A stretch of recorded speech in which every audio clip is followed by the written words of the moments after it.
Hello, everyone. Welcome to the Brady Bunch special. It's a lot of people in boxes. I'm JVL. I am JVL here on Vice Presidential Debate Night, where America is going to be forced to suffer through 2 fucking hours of JD Vance's face. Joining me today are my best friends, Sarah Longwell and Tim Miller, my very, very close friends, A.B. Stoddard and Will Saletan, and the new guy, Sam, who still not quite at the friend status. Yeah, not all the way in yet, but he's, you know what? He's growing on me.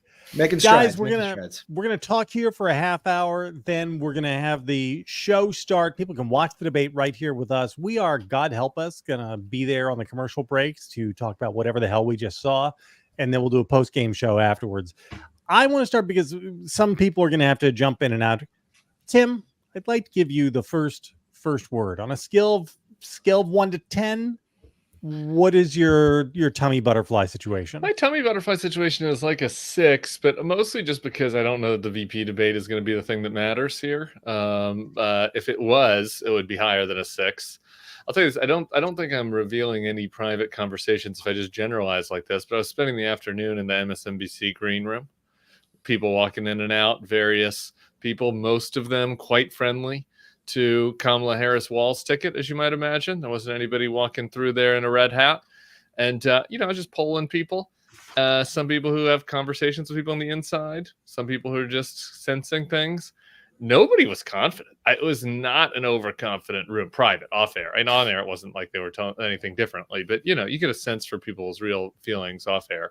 And I just think that everyone is feeling like this JD Vance has like almost no redeemable character traits, and like he has very few skills, but this is one of the few that he has. Like, just to do this, be a debate nerd, know the counterpunch, know the talking points. Tim Ryan was a pretty affable guy too, just like Tim Walz, in a different way. And JD Vance like won those debates against Tim Ryan. Tim Ryan was not prepared to do counterpunch on JD. And so that's the sense. And that's all cut by the fact that, like, there's hope that JD's misogyny gets the better of him with the 2 women moderators. There's the fact that Tim Walz is just more appealing. And, like, if he doesn't, like, try to get into a tete-a-tete with JD Vance and just sort of, does his book, and he can probably turn this thing into a draw where he's just more appealing than JD, and maybe JD wins on points, but it doesn't really matter. And I think that, to me, that's kind of like the median situation, and I'm hoping that's where we land when we all get together here again in 2 hours. Where, like, JD maybe got the better of him on a couple of exchanges, but, like, all in all, he was smarmy, and Tim Walz was appealing, and that's sort of where things land. So what you're saying is the Harris campaign has absolutely dominated the expectations game going into this debate? They certainly did their job spinning up the MSNBC anchors. Yes, I'll tell you that much. Sarah, so are they going to talk about each other, or are they just going to talk about Trump and Harris? Like, because that's the weirdness of these things, right? I mean, they're there to sort of do gladiator combat, but not really about each other. And what do you think? And what are the people? And here's the real question: when you sit down with your focus group tomorrow, because I assume, like all addicts, you're going to have to get a hit of this by like 9 a.m. tomorrow. First thing in the morning. First thing. What sort of questions are you going to be asking? Is it going to be about, like, what did you think of the VP candidates, or is it going to be, what do you think about, did the last night's debate change how you think about Trump and Harris? I mean, obviously both. I'm setting up a false choice, but you know what I mean. I do. I mean, I think here's a couple things. Number one, JD Vance is like the most unpopular, repellent political figure to voters that has been around for a long time. Now, Trump is repellent to me and to obviously all of us here, but there are lots of people that find him charming and compelling. Very few people find JD Vance. There's just a very small group of people who find him compelling at all. And so I think if tomorrow morning we wake up and we read the transcript. I was on TV with Bakari Sellers, and he made a comment along these lines that I thought was pretty good. He was kind of trying to lower expectations as well. And he was saying what he expects is that if you get up and read the transcript of the debate, JD Vance will have won that. Like if you just read it, it will look like JD Vance has won. But if you watch it in the moment, and first of all, nobody's going to read the transcript. So, that's not a thing. But if you watch it and you come away with like, yeah, that JD Vance like seems punchable. He's got a punchable face, and he said a bunch of stuff that like sounds like Yale, because the voters are kind of allergic to the Yaley stuff. Especially even like it could possibly be that he ends up less liked by some of the MAGA crowd here. I think that Walz's job is to look competent and be likable, and he's going to have to fend off. I mean, I don't know if you guys saw this Kaczynski story that broke, but like the thing that's emerging thematically about Walz is this idea that he's not telling the truth about his record. Either he's got this thing about Tiananmen Square, he's got this some hiccups about his military service, and so I bet he gets asked about them tonight. And I think how he handles that is going to be a big moment for sort of how people view him and what people take away from the debate. But ultimately, both of them are trying to, I think for JD Vance, he's trying to make up some points for Donald Trump, right? Donald Trump got creamed. And so he's got audience of one. I got to go cream for Donald Trump. Sorry, stop, Tim. Get your face off. Wow. Phrasing. That was a horrible sentence. I mean, what's funny though is that it's so easy to picture. That's the problem. What did you mean by he has to cream? For Donald Trump. Donald Trump is the phrase she said. Not me. Not my words. This is we should have all women panels. You know why? Because this would never happen. AB's laughing. This was just me and AB and Mona. This would never happen. This is what Tim does. He just so here's a real question for you, Sarah. I've said too much. I'm going to let somebody else answer the question as well. But here's a real question, Sarah. Is JD going in there thinking that his mission is to win undecided voters, or that his mission is to impress Donald Trump? Impress Donald Trump. Because those are two different things. Yeah. Right? No. Impress Donald Trump. But he wants to be an attack dog for Donald Trump. That is what the base wants to see. Like everybody knows Donald Trump got not creamed, but got crushed and smoked, whatever. He got killed in the last debate. And so they're looking for a little redemption. Like they've got look, we're going to tolerate this Yaley because he's going to go in there and win on points tonight. Sam, what do you make of all of this? Well, it's interesting because we've had two debates now where we basically knew the conclusion within 10 minutes, right? 15, if you want to count the last one, be generous to Trump's start. I don't think we'll know that this time. I think, it's going to be one of those things where each side will probably have a moment they'll point to. I think the news of the day probably is less kind to Tim Walz. I mean, look, you do weeks of prep for this stuff, and then within 2 days, you have a massive hurricane destroying much of Western Carolina, and then you have attacks from Iran on Israel, and suddenly all that prep work you've done, you have to kind of do more. Right? There's no way that they were prepping for those questions, but those will be the questions up top. So some of this is just going to be, can they think on their feet, and who can do it better? I don't want to downplay the significance of this debate because I want people to watch specifically on this live stream. But let's be honest, last debate was a TKO very clearly for Harris, and the contours of the race changed very little. There's been multiple big events that have not changed the contours of this race.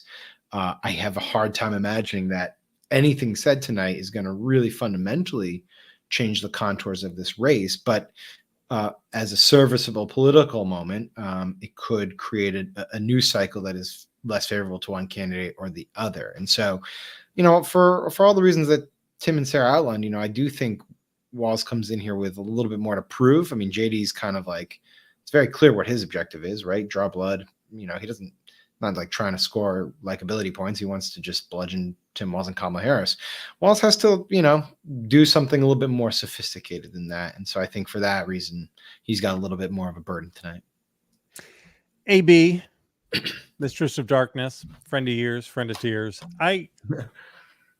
I would like to. I'm not going to argue against Sam. I would just like to propose an alternative reading to what Sam said, and hear your reaction to it. Sam says that like what could change the contours of this race? Look at this. Kamala Harris has one of the more dominating debate performances of the modern era, and she ticks up like another 2 points. Donald Trump calls for a real life version of the purge, and people barely notice it. What if though the ratchet does turn one way, and that if Walz implodes and gets like Lloyd Bensoned or something, maybe Kamala does drop a full 1.5 because maybe the country we live in is so totally effed up that Trump can do anything and say anything and it's all baked in, but all of the Harris stuff is still malleable, and maybe you can blow up her momentum. And I don't know. Am I wrong? Is this just me looking for dark clouds when there are only silver JVL, linings? you always provoke my anxiety, and now I'm like in full-fledged like belly distress. Like Tim, I'm a 6. I mean, let's just admit it, right? Walz is benefiting from low expectations, particularly everyone's at Bulwark, but he's not going to out-debate JD Vance. He's not a Yale Law School trained debater and lawyer, and he's just he's got a few things to answer to, lies actually, and that's really uncomfortable. And Vance is going to take a knife to him. I still think he can come off as more likable. I still think in a gut check, the people who watch this that are undecided, I wonder how many. I think most of the viewers are probably politically engaged and like know who they're rooting for. So I wonder if the undecideds come upon this, or they watch clips and they just have a gut check that JD Vance is a smug jerk and really contemptuous person, and that Tim Walz is like a normal guy who is a governor and can govern and become vice president. I would like, because of this, I mean, like you, JVL, I could actually see that scenario unfolding, that he has such a bad night that tomorrow the right gets to say, this is such a B team, right? She was hidden for years because she's incompetent, and she picks this goofball and he's a mess, and we cannot leave them in charge of this doom with a ground war in Lebanon and a dock workers strike and flood ravaged part of the country, literally floating down away. And there's the darkness. There we go. You were warming up to it. It just took you a little bit to warm up to it. I like that. Okay. Why they say this team. That's my I need girl. a cigarette now. I need a cigarette. It becomes like a thing, like she's a lightweight and she picked a lighter weight. That would be really bad. I really hope that Tim Walz comes in and sets the expectations low by saying, I could never deliver tonight the way that Kamala Harris did when she wiped the floor with your boss. JD, I'm not a good debater. I didn't go to Yale Law School, but I'm just here to talk about why Trump's policies are dangerous to the country. I just hope that I think he can do that. I think he can bring the expectations way down as it begins. And I think it just might, it's a weird thing to do, but I think it's called for. That he should walk in there and be like, listen, fancy pants, you're going to be a better performer than me. I could never do what Kamala Harris just did to Donald Trump, because I don't think he's going to be great. And so I'm sort of hoping that throw in there, part of the reason why you're fancy pants is because you went to Yale and then to Hollywood and then to Silicon Valley, where you have a sugar daddy that bought you a Senate seat, while I was teaching. Yeah. Hanging out, staying in the community. That might be a good little contrast. And never learning to debate. I mean, I think that would be useful. Will, give me the odds that we wake up tomorrow morning to a bunch of pieces at the Federalist and National Review saying JD Vance is our savior. We now know that this is the man who will lead us into the glorious post-Trump future. Because I have a feeling we're going to get whatever the version of today is the day that Donald Trump became president, whatever that version is for JD Vance, I could just smell that that's what's coming tomorrow. Yes or no? Yeah, sure. They'll do it and it won't matter. I mean, look, I'm having an extremely low stress evening because I have. Are you taking X? Clearly. I have sublime confidence that this will not matter in the slightest. No, there Xanax, is- Tim. Xanax. This is JVLX, not Tim X. Okay, JVLX. Got it. Never mind. Forget I said it. First of all, this election is entirely dominated by this one personality, Donald Trump, and either you're repelled by him or you're not. And the idea, there's no one out there who doesn't already hate Donald Trump who is going to be turned off by JD Vance. I mean, there's no downside. On the upside, I mean, for Walz, I mean, can I come back to what Sarah said about that Vance will win the debate on points, that kind of, who's going to win the flowchart debate. Yeah, I mean, I think that'll probably happen. Vance is good at it.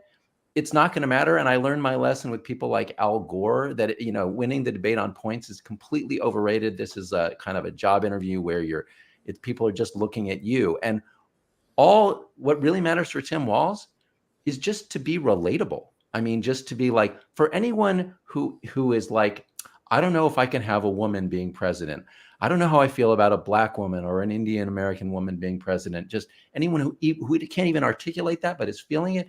If Tim Walz can just be sort of the relatable guy who, your next door neighbor, a comfortable old white guy, and who shares like working class, middle class values, that's all he really needs to do. He's not going to hit it out of the park. He just shouldn't screw it up. And honestly, I think there's very little he could do that would screw things up in a way that would significantly change the odds for Harris. So this is really sort of for the group. Tim, you and Bill were talking about this yesterday, and one of the questions you were trying to work through was, to what extent are Walz and Harris, should they continue to be forward looking, and to what extent should they be going at Trump hammer and tongs? Yeah. Do we have thoughts about what Walz should be? I mean, should Walz be like really pushing we're the change ticket, or should he be going at the look how dangerous Trump and this guy JD Vance are? Anyway, you guys discuss amongst yourselves. Yeah, I'm fascinated to find out what he does, because there's just so much to work with JD Vance. You could go, you're extreme, you're a phony, you and Trump are the past. Why are you even here tonight? Shouldn't Mike Pence be here? There's just like an unlimited list of places you could go with JD. So I'm interested to see what he does. My instinct, and I see some people in the comments asking where the debate is. The actual debate's on in 13 minutes. This is a pregame, baby. My instinct is, if I was coaching Coach Walz up at North Camp, or whatever they called it, North Star, I think I would say, I'd come up with one or two things that we want to get across about JD Vance, probably about how extreme he is, and about Project 2025 and how extreme and scary they are, but mostly be positive, future, gauzy, turn the page. These guys are so divisive. I want to be positive. And then after Tim Walz turns the page tonight with that positive, gauzy vibes, starting tomorrow, they rain hellfire down on the Trump Vance ticket on paid ads starting tomorrow. That's what I would probably do. I feel like if he spends any time, substantial time, Tim Walz spends any substantial time going after JD Vance tonight, it's kind of a loser. Like, literally everything he says should be about Donald Trump. I mean, there's just no reason to pick at JD Vance's Yale pedigree or the Silicon. Sarah's frowning. What about the cat lady? Yeah, I do feel like all those attacks have to be shoehorned into something about Trump and the ticket. Like, the cat lady stuff is indicative of Trump's sort of disrespect towards women, or archaic view of how women should have, autonomy over their bodies, or how Trump, was responsible for the overturning of Roe v. Wade. Every criticism that he lobs tonight really has to be directed not at the person who's, second on the ticket. It has to be, and you were saying it yourself, it has to be sort of in the sort of thematic way about this grand picture of turning the page on Trump. And so I just think going after Vance is kind of like a shiny object. There's so much there, obviously, he can pick at. But his goal tonight is not to beat JD Vance. His goal tonight is to make the proactive case that that Kamala Harris is better than Trump. Can you move people on Trump? like 8 years into this thing. Like, yeah, I mean, I'm not trying to be. I just don't. I just don't think here. voters are. I don't think someone's going into the ballot box being like, you know what, I was thinking of this ticket, but I just don't like JD Vance, and so I'm not going to do it. I think they're going to vote because they find Trump, nauseous, and they feel like Vance is a continuation of Trump. And I think that's the distinction. So I think that you're right. I mean, I do think that you sort of have to make it about Trump, but I think the way to make it about Trump and JD Vance is to say that, like, Trump is the oldest guy to ever run for president. Trump is so old. Do you want this guy one cheeseburger away from the presidency? Like, do you want, like, I do think that making it, JD Vance is way more unpopular than Donald Trump. And so I think raising the specter of the idea that you get JD Vance and that JD Vance is the future, there's a lot of people who are like, oh, that's not what I want. And you should do that. You should hit that. Tim, you're muted. Tim, you're muted, buddy. Unmute to say your thing. Oh, sorry. I fall somewhere in the middle because I agree that it should be about Trump. JD Vance is more unpopular than Trump, but not like so much more. But I think that if the idea is JD Vance is like his little creepy henchman, exactly, who wants to enact the Project 2025 extreme stuff that Trump you assume Trump doesn't care about, I think that's a decent way to kind of bridge the gap. And I think, in my sense, is the only actual little nugget I got from the camp, whatever, was that they are focused on the Project 2025 stuff on the attacks. Well, as they should be. It polls like shit. I'm gonna go across the street to 30. Guys, what I'll if see all you Walz guys. does I a love good being job? here with all of you. Everyone's in good hands with the rest of you. I'll see you. I'll see you soon. Bye, Tim. We'll see you soon. Sarah, guide. I'm sorry. Say that again. What if Walz does a good job? Like, he's been prepping super hard. Kamala Harris, I remember when we did the pre-show before the Kamala Trump debate, and we were all like this, and we thought maybe she wouldn't be good. Trump debated so many times, and he's actually kind of a good debater. And then she wiped the floor with him. And I'm just going to posit to this group of very scared, very nervous panelists that maybe Walz is going to be good. And, he can, I don't know. I think he could be good.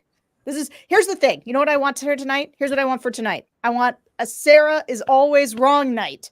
I want it to be the night, because I'll tell you, there's a part of me right now that says, you know who'd crush JD Vance tonight? Say it. Say his name. Josh Shapiro would crush JD Vance tonight. But suck it, YouTube commenters. But no counterfactual for this. So I'm just going to say that I think that Walz has been prepping super hard. He's been being prepped by somebody with all the best words. My boy Pete knows how to be gracious in any most uncomfortable situations, including ones I inflict on him. So I think. Right at the she was ramping culmination up of to this the big great finish. point. Oh my God. I was gonna save this for the green room. I'll just say it up front. The only upside to if something catastrophic happens to Tim Walz, like he goes up there and can't say his own name and then falls on his face and steps on a regular, it would be terrible for America. But it would give some people at the Bulwark the ability to tomorrow say, "We told you to take Shapiro." Yeah, that would feel good. But we can't say that. I think Sarah got it wrong somewhat, because Will and I seem relatively indifferent and somewhat relaxed. Maybe her question is better suited for AB. Is it possible in those dark crevices of your mind, AB, that Tim Walz can actually come through? And what would that even look like? Oh, okay. Oh, I can tell you what it looks like, because I think that it can happen. I'm scared. I'm with Will. I don't actually think this will matter, but JVL can make me scared that it will matter. Okay. Because I can always believe that America wants Trump. Right. It's just, I can always believe. I can always go there. So this is a very smart campaign. It's been a very intentional campaign. They've sought the best experts and professionals at every step of the way, from conventions to debate prep and everything else. They made a plan for the vice president. She worked her ass off and she executed that plan, knowing that Tim Walz, when he was chosen, told everybody, "I'm not a good debater," knowing that he is not Harris or Josh Shapiro or JD Vance. they probably have come up with a very good plan, prepped him hard, and they're going to help him execute it. It's not out of the question that he does well. I'm just nervous for these reasons. You know, JD Vance is going to pummel him on foreign policy. He's going to pummel him on why he lied about being in Tiananmen Square in June of 1989 instead of August, about, you know, about his military service and not being precise with his words. I mean, he has vulnerabilities going into this. It doesn't mean that he can't actually have a great plan that he goes in with. And I think my advice is good, to just go in and lower the expectations and then pull it off. One where he just lacerates Donald Trump, elevates Harris, talks positively about their plans, is the regular guy, and just next to Vance comes off as far more normal and far more affable and real.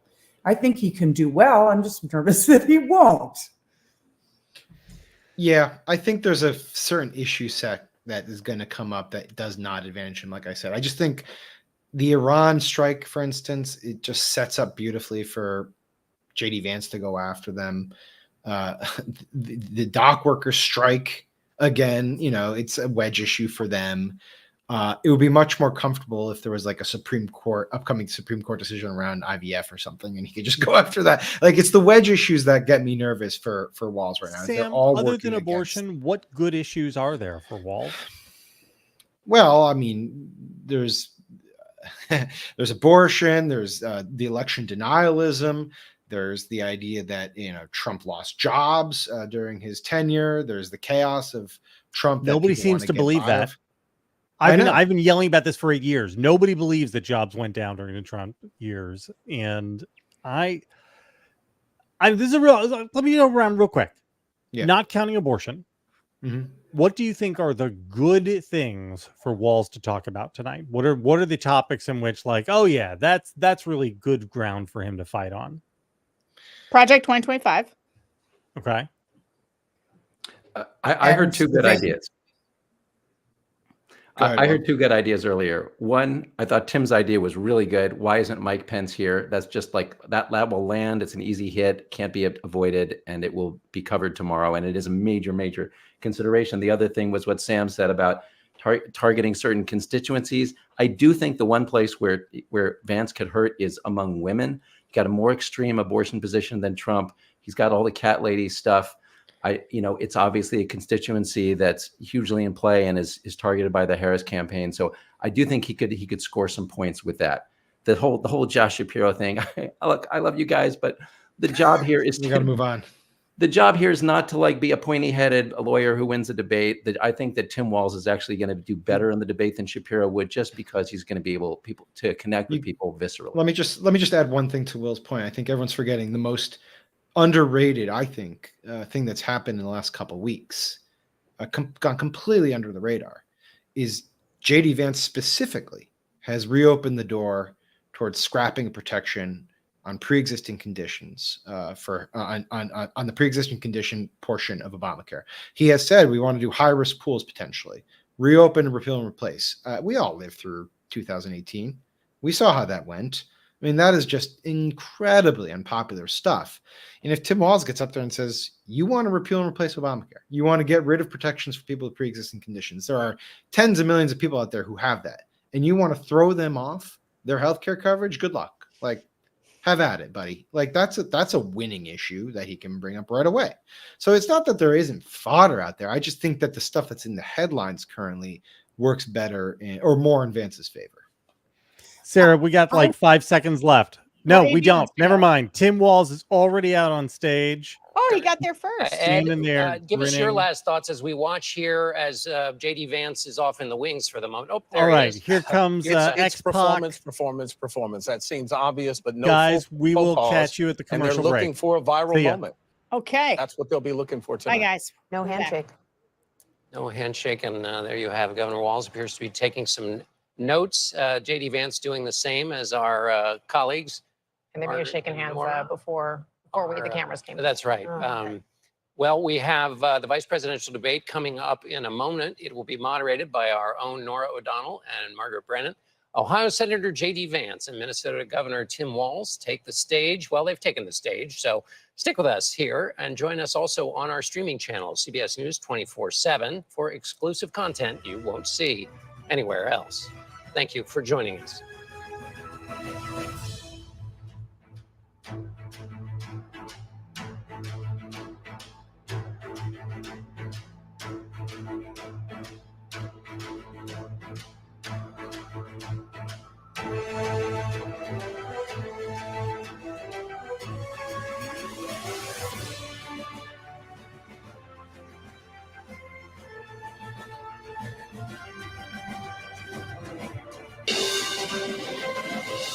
Tonight, with just over a month to go until Election Day, the first and only meeting between the two men who hope to become Vice President of the United States, Democratic Governor Tim Walz of Minnesota and Republican Senator J.D. Vance of Ohio. Now, this is likely the final debate of this election cycle, and voting is already underway in 20 states. CBS News polling shows this remains a race either presidential candidate could win. The CBS News vice presidential debate starts now.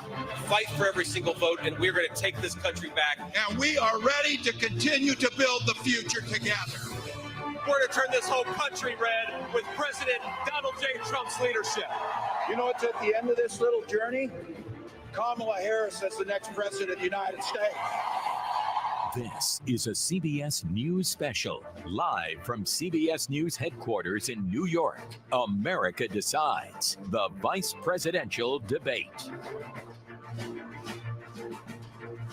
Good evening. I'm Nora O'Donnell, and thank you for joining us for tonight's CBS News Vice Presidential Debate. We want to welcome our viewers on CBS, on other networks here in the U.S. and around the world. We have a consequential night ahead, and our focus is the issues that matter to you, the voter. Let's introduce the candidates. Minnesota's Democratic Governor Tim Walz and Ohio's Republican Senator J.D. Vance, tonight meeting for the first time. I'm Margaret Brennan. In order to have a thoughtful and civil debate, these are the rules that both campaigns have agreed to. Questions will be directed at one candidate, who will have 2 minutes to respond. The other candidate will be allowed 2 minutes for rebuttal. Then each candidate will get another minute to make further points, with an additional 1 minute each at the discretion of the moderator. The primary role of the moderators is to facilitate the debate between the candidates, enforce the rules, and provide the candidates with the opportunity to fact-check claims made by each other. CBS News reserves the right to mute the candidates' microphones to maintain decorum. We have not shared the questions or topics with the campaigns. The stage is set. Governor, Senator, thank you for joining us. Let's get started. Tonight, our country is facing several unfolding crises. The Middle East is on the brink of war. Americans are suffering from the catastrophic impact of Hurricane Helene. And now a labor strike as 25,000 dock workers from Maine to Texas are picketing. We're going to begin tonight with the Middle East. Margaret. Thank you, Nora. Earlier today, Iran launched its largest attack yet on Israel, but that attack failed, thanks to joint U.S. and Israeli defensive action. President Biden has deployed more than 40,000 U.S. military personnel and assets to that region over the past year to try to prevent a regional war. Iran is weakened, but the U.S. still considers it the largest state sponsor of terrorism in the world, and it has drastically reduced the time it would take to develop a nuclear weapon. It is down now to 1 or 2 weeks' time.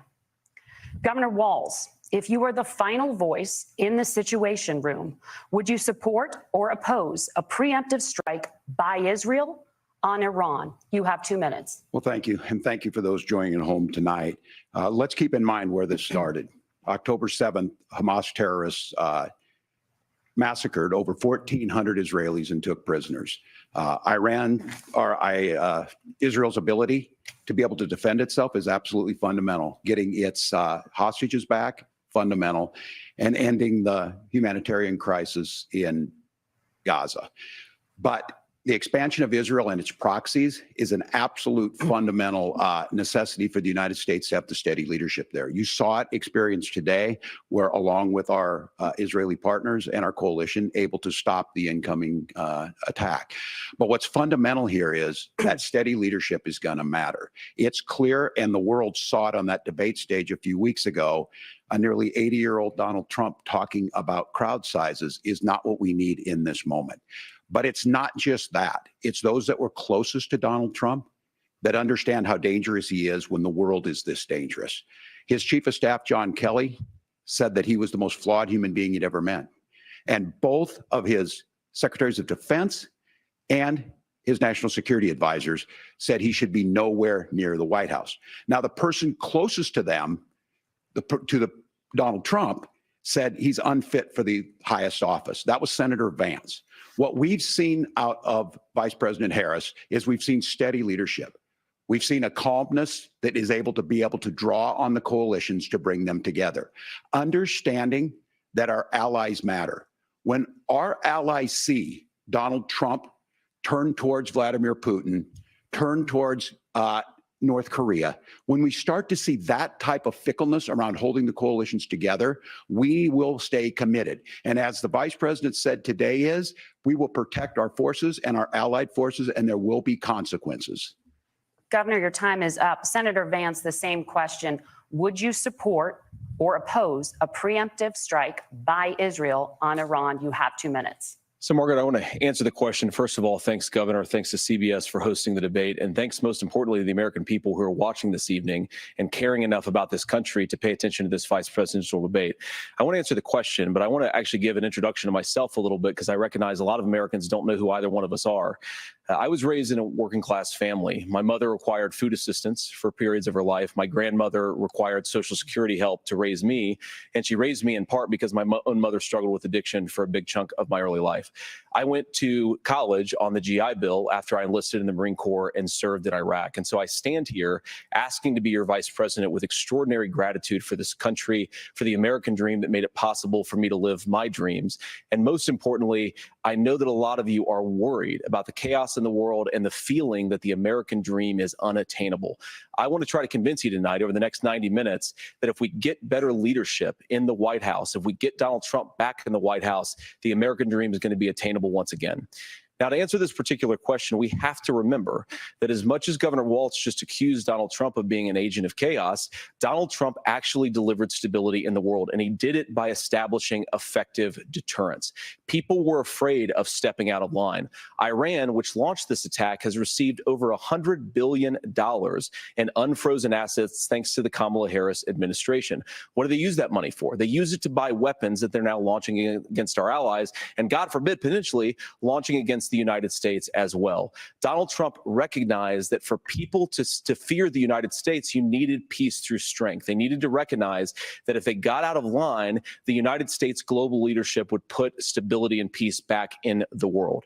Now, you asked about a preemptive strike, Margaret, and I want to answer the question. Look, it is up to Israel what they think they need to do to keep their country safe, and we should support our allies wherever they are when they're fighting the bad guys. I think that's the right approach to take with the Israel question. Thank you, Senator. Governor Walz, do you care to respond to any of the allegations? Well, look, Donald Trump was in office. We'll sometimes hear a revisionist history, but when Donald Trump was in office, it was Donald Trump who we had a coalition of nations that had boxed Iran's nuclear program in, the inability to advance it. Donald Trump pulled that program and put nothing else in its place. So Iran is closer to a nuclear weapon than they were before because of Donald Trump's fickle leadership. And when Iran shot down an American aircraft in international airspace, Donald Trump tweeted, because that's the standard diplomacy of Donald Trump. And when Iranian missiles did fall near U.S. troops and they received traumatic brain injuries, Donald Trump wrote it off as headaches. Look, our allies understand that Donald Trump is fickle. He will go to whoever has the most flattery or where it makes sense to him. Steady leadership like you witnessed today, like you witnessed in April. Both Iranian attacks were repelled. Our coalition is strong, and we need the steady leadership that Kamala Harris is providing. Senator Vance, the U.S. did have a diplomatic deal with Iran to temporarily pause parts of its nuclear program, and President Trump did exit that deal. He recently said, just 5 days ago, the U.S. must now make a diplomatic deal with Iran because the consequences are impossible. Did he make a mistake? You have 1 minute. Well, first of all, Margaret, diplomacy is not a dirty word, but I think that's something that Governor Walz just said is quite extraordinary. You yourself just said Iran is as close to a nuclear weapon today as they have ever been. And Governor Walz, you blamed Donald Trump. Who has been the vice president for the last 3.5 years? And the answer is your running mate, not mine. Donald Trump consistently made the world more secure. Now, we talk about what the sequence of events that led us to where we are right now, and you can't ignore October the 7th, which I appreciate Governor Walz bringing up. But when did Iran and Hamas and their proxies attack Israel? It was during the administration of Kamala Harris. So Governor Walz can criticize Donald Trump's tweets, but effective, smart diplomacy and peace through strength is how you bring stability back to a very broken world. Donald Trump has already done it once before. Ask yourself at home, when was the last time, I'm 40 years old, when was the last time that an American president didn't have a major conflict break out? The only answer is during the 4 years that Donald Trump was president. Gentlemen, we have a lot to get to. Nora? Margaret, thank you. Let's turn now to Hurricane Helene. The storm could become one of the deadliest on record. More than 160 people are dead and hundreds more are missing. Scientists say climate change makes these hurricanes larger, stronger, and more deadly because of the historic rainfall. Senator Vance, according to CBS News polling, 7 in 10 Americans and more than 60% of Republicans under the age of 45 favor the U.S. taking steps to try and reduce climate change. Senator, what responsibility would the Trump administration have to try and reduce the impact of climate change? I'll give you 2 minutes. Sure. So first of all, let's start with the hurricane, because it's an unbelievable, unspeakable human tragedy. I just saw today actually a photograph of 2 grandparents on a roof with a 6-year-old child, and it was the last photograph ever taken of them because the roof collapsed and those innocent people lost their lives. And I'm sure Governor Walz joins me in saying our hearts go out to those innocent people, our prayers go out to them, and we want as robust and aggressive as a federal response as we can get to save as many lives as possible. And then, of course, afterwards, to help the people in those communities rebuild. I mean, these are communities that I love. Some of them I know very personally in Appalachia, all across the Southeast. They need their government to do their job. And I commit that when Donald Trump is president again, the government will put the citizens of this country first when they suffer from a disaster. Now, Nora, you asked about climate change. I think this is a very important issue. Look, a lot of people are justifiably worried about all these crazy weather patterns. I think it's important for us, first of all, to say, Donald Trump and I support clean air, clean water. We want the environment to be cleaner and safer. But one of the things that I've noticed some of our Democratic friends talking a lot about is a concern about carbon emissions, this idea that carbon emissions drives all of the climate change. Well, let's just say that's true, just for the sake of argument, so we're not arguing about weird science. Let's just say that's true. Well, if you believe that, what would you want to do? The answer is that you'd want to reshore as much American manufacturing as possible, and you'd want to produce as much energy as possible in the United States of America, because we're the cleanest economy in the entire world. What have Kamala Harris's policies actually led to? More energy production in China, more manufacturing overseas, more doing business in some of the dirtiest parts of the entire world. And when I say that, I mean the amount of carbon emissions they're doing per unit of economic output. So if we actually care about getting cleaner air and cleaner water, the best thing to do is to double down and invest in American workers and the American people. And unfortunately, Kamala Harris has done exactly the opposite. Governor Walz, you have 2 minutes to respond. Well, we got close to an agreement because all those things are happening. Look, first of all, it is a horrific tragedy with this hurricane. And my heart goes out to the folks that are down there in contact with the governors. I serve as co-chair of the Council of Governors as we work together on these emergency managements. Governors know no partisanship. They work together to solve the governors and the emergency responders are on the ground. Those happen on the front end. The federal government comes in, makes sure they're there to that we recover, but we're still in that phase where we need to make sure that they're staying there, staying focused. Now, look, coming back to the climate change issue, there's no doubt this thing roared onto the scene faster and stronger than anything we've seen. Senator Vance has said that there's a climate problem in the past. Donald Trump called it a hoax. and then joke that these things would make more beachfront property to be able to invest in. What we've seen out of the Harris administration now, the Biden-Harris administration, is we've seen this investment. We've seen massive investments, the biggest in global history that we've seen in the Inflation Reduction Act, has created jobs all across the country. 2,000 in Jeffersonville, Ohio, taking the EV technology that we invented and making it here. 200,000 jobs across the country. The largest solar manufacturing plant in North America sits in Minnesota. But my farmers know climate change is real. They've seen 500-year droughts, 500-year floods back to back. But what they're doing is adapting, and this has allowed them to tell me, look, I harvest corn, I harvest soybean, and I harvest wind. We are producing more natural gas and more oil at any time than we ever have. We're also producing more clean energy. So the solution for us is to continue to move forward, that climate change is real. Reducing our impact is absolutely critical, but this is not a false choice. You can do that at the same time you're creating the jobs that we're seeing all across the country. That's exactly what this administration has done. We are seeing us becoming an energy superpower for the future, not just the current. And that's what absolutely makes sense. And then we start thinking about how do we mitigate these disasters. Thank you. Senator, I want to give you an opportunity to respond there. The governor mentioned that President Trump has called climate change a hoax. Do you agree? Well, look, what the president has said is that if the Democrats, in particular Kamala Harris and her leadership, if they really believe that climate change is serious, what they would be doing is more manufacturing and more energy production in the United States of America, and that's not what they're doing. So clearly, Kamala Harris herself doesn't believe her own rhetoric on this. If she did, she would actually agree with Donald Trump's energy policies. Now, something Governor Walz said I think is important to touch upon, because when we talk about clean energy, I think that's a slogan that often the Democrats will use here. And I'm talking, of course, about the Democratic leadership. And the real issue is that if you're spending hundreds of millions or even billions of dollars of American taxpayer money on solar panels that are made in China, number one, you're going to make the economy dirtier. We should be making more of those solar panels here in the United States of America. Some of them are, Tim, but a lot of them are being made overseas in China, especially the components that go into those solar panels. So if you really want to make the environment cleaner, you've got to invest in more energy production. We haven't built a nuclear facility, I think, one in the past 40 years. Senator. Natural gas, we got to invest more in it. Kamala Harris has done the opposite. That's raised energy prices and also meant that we're doing Senator, worse by the climate. your time is up. Governor, would you like to respond?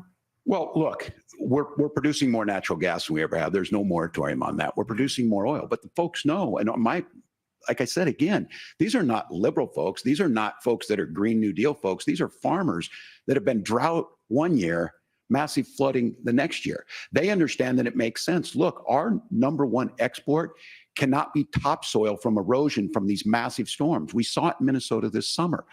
And thinking about how do we respond to that, we're thinking ahead on this. And what Kamala Harris has been able to do in Minnesota, we're starting to weatherproof some of these things. The infrastructure law that was passed allows us to think about mitigation in the future. How do we make sure that we're protecting by burying our power lines? How do we make sure that we're protecting lakefronts and things that we're seeing more and more of? But to call it a hoax and to take the oil company executives to Mar-a-Lago, say, give me money for my campaign, and I'll let you do whatever you want. We can be smarter about that. And an all above energy policy is exactly what she's doing, creating those jobs right here. Governor, your time is up. The overwhelming consensus among scientists is that the Earth's climate is warming at an unprecedented rate. Margaret? Thank you, Nora. We're going to turn now to immigration. The crisis at the U.S.-Mexico border consistently ranks as one of the top issues for American voters. Senator Vance, your campaign is pledging to carry out the largest mass deportation plan in American history and to use the U.S. military to do so. Could you be more specific about exactly how this will work? For example, would you deport parents who have entered the U.S. illegally and separate them from any of their children who were born on U.S. soil? You have 2 minutes. So first of all, Margaret, before we talk about deportations, we have to stop the bleeding. We have a historic immigration crisis because Kamala Harris started and said that she wanted to undo all of Donald Trump's border policies. 94 executive orders suspending deportations, decriminalizing illegal aliens, massively increasing the asylum fraud that exists in our system. That has opened the floodgates. And what it's meant is that a lot of fentanyl is coming into our country. I had a mother who struggled with opioid addiction and has gotten clean. I don't want people who are struggling with addiction to be deprived of their second chance because Kamala Harris let in fentanyl into our communities at record levels. So you've got to stop the bleeding. You've got to re-implement Donald Trump's border policies, build the wall, re-implement deportations. And that gets me to your point, Margaret, about what do we actually do? So we've got 20, 25 million illegal aliens who are here in the country. What do we do with them? I think the first thing that we do is we start with the criminal migrants. About 1 million of those people have committed some form of crime in addition to crossing the border illegally. I think you start with deportations on those folks. And then I think you make it harder for illegal aliens to undercut the wages of American workers. A lot of people will go home if they can't work for less than minimum wage in our own country. And by the way, that'll be really good for our workers who just want to earn a fair wage for doing a good day's work. And the final point, Margaret, is you ask about family separation. Right now in this country, Margaret, we have 320,000 children that the Department of Homeland Security has effectively lost. Some of them have been sex trafficked. Some of them hopefully are at homes with their families. Some of them have been used as drug trafficking mules. The real family separation policy in this country is unfortunately Kamala Harris's wide open southern border. And I'd ask my fellow Americans to remember when she came into office, she said she was going to do this. Real leadership would be saying, you know what, I screwed up. We're going to go back to Donald Trump's border policies. I wish that she would do that. It would be good for all of us.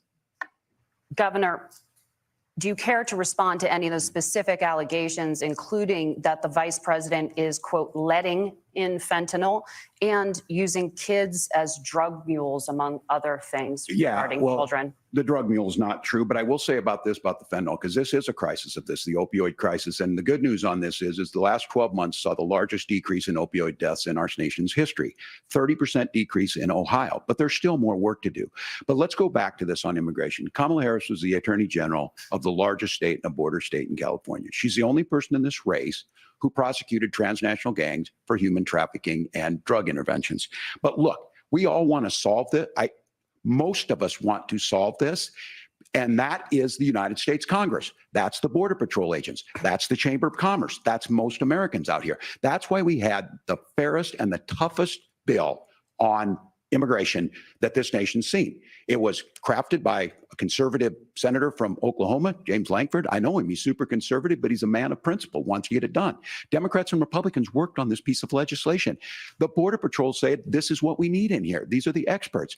And the Chamber of Commerce and the Wall Street Journal said, pass this thing. Kamala Harris helped get there. 1,500 new border agents, detection for drugs, DOJ money to speed up these the adjudications on this, just what America wants. But as soon as I was getting ready to pass and actually tackle this, Donald Trump said no, told them to vote against it because it gives him a campaign issue. It gives him what would Donald Trump talk about if we actually did some of these things? And they need to be done by the legislature. You can't just do this through the executive branch. So look, we have the options to do this. Donald Trump had 4 years. He had 4 years to do this. And he promised you, America, how easy it would be. I'll build you a big, beautiful wall, and Mexico will pay for it. Less than 2% of that wall got built, and Mexico didn't pay a dime. But here we are again, 9 years after he came down that escalator, dehumanizing people and telling them what he was going to do. As far as the deportation plan, at one point, Senator Vance said it was so unworkable to be laughable. So that's where we're at. Pass the bill, she'll sign it. Governor, your time is up. Senator, the question was, will you separate parents from their children, even if their kids are U.S. citizens? You have 1 minute. Margaret, my point is that we already have massive child separations thanks to Kamala Harris's open border. And I didn't accuse Kamala Harris of inviting drug mules. I said that she enabled the Mexican drug cartels to operate freely in this country. And we know that they use children as drug mules, and it is a disgrace, and it has to stop. Look, I think what Tim said just doesn't pass the smell test. For 3 years, Kamala Harris went out bragging that she was going to undo Donald Trump's border policy. She did exactly that. We had a record number of illegal crossings. We had a record number of fentanyl coming into our country.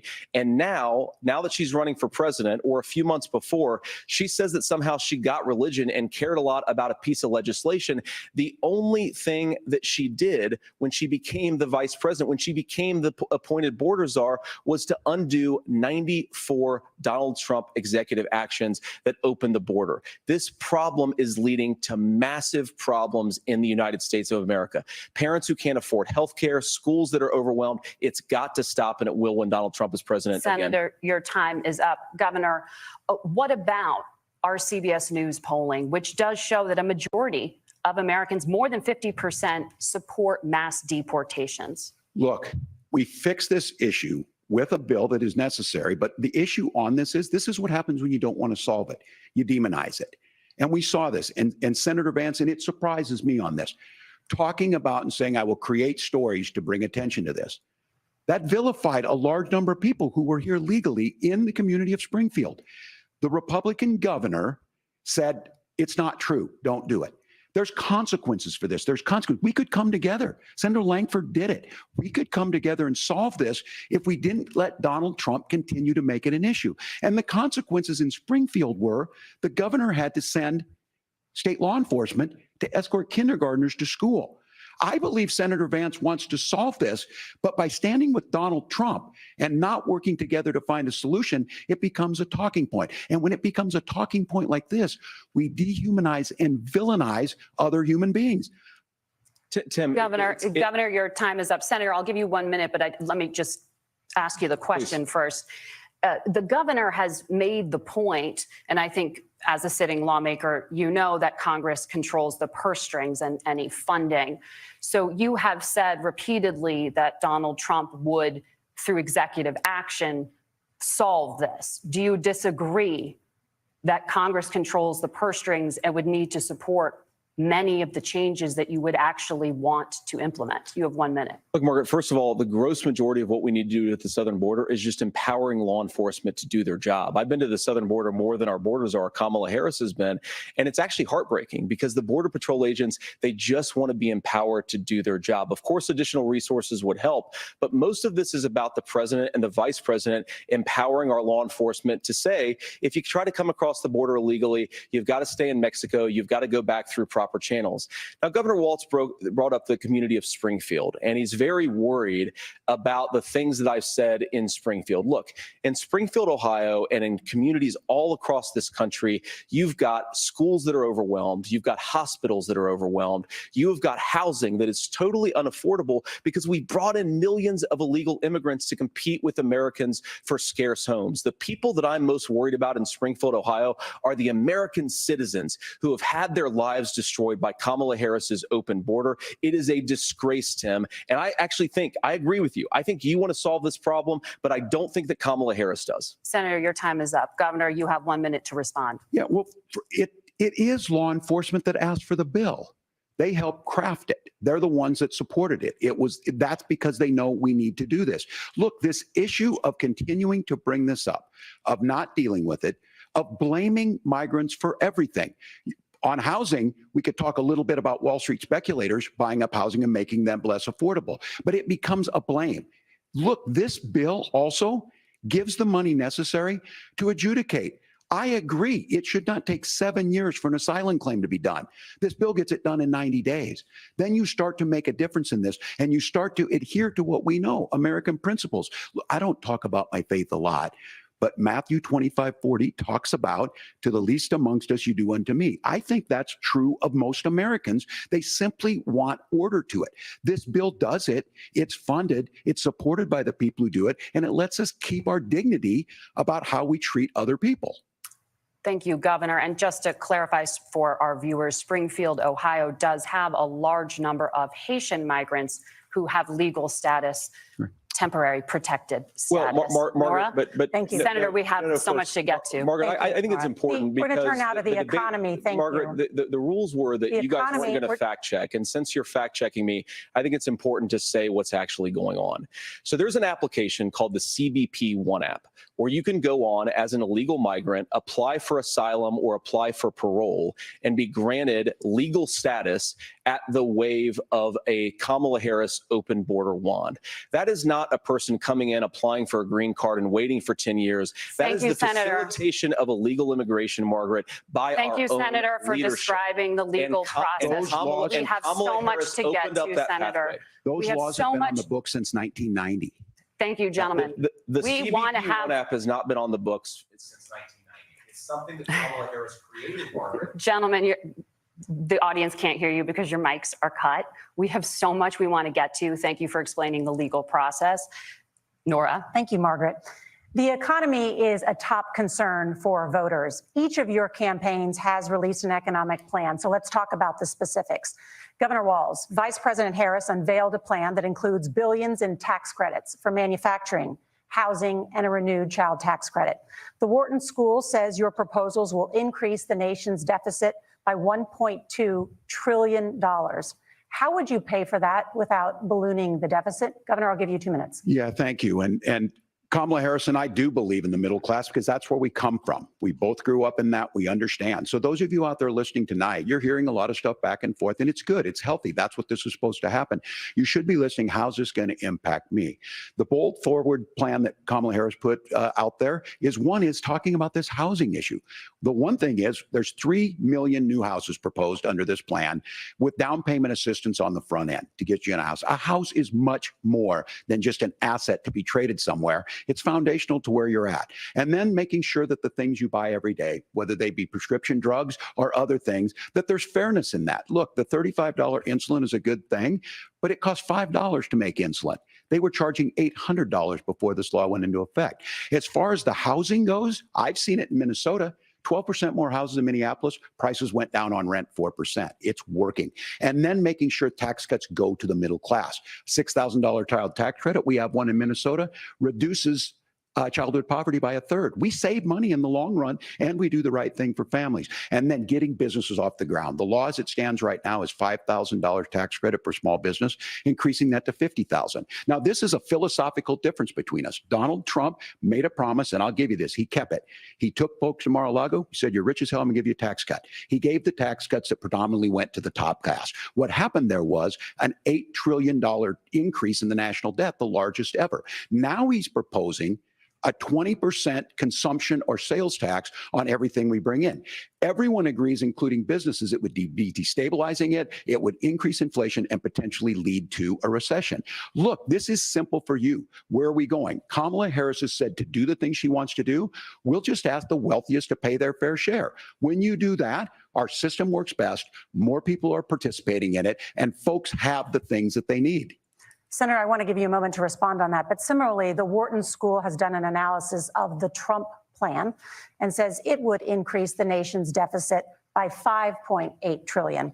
My question is the same for you. How do you pay for all that without ballooning the deficit? I'll give you 2 minutes. Well, first of all, you're going to hear a lot from Tim Walz this evening, and you just heard it in the answer, a lot of what Kamala Harris proposes to do. And some of it, I'll be honest with you, it even sounds pretty good. Here's what you won't hear, is that Kamala Harris has already done it.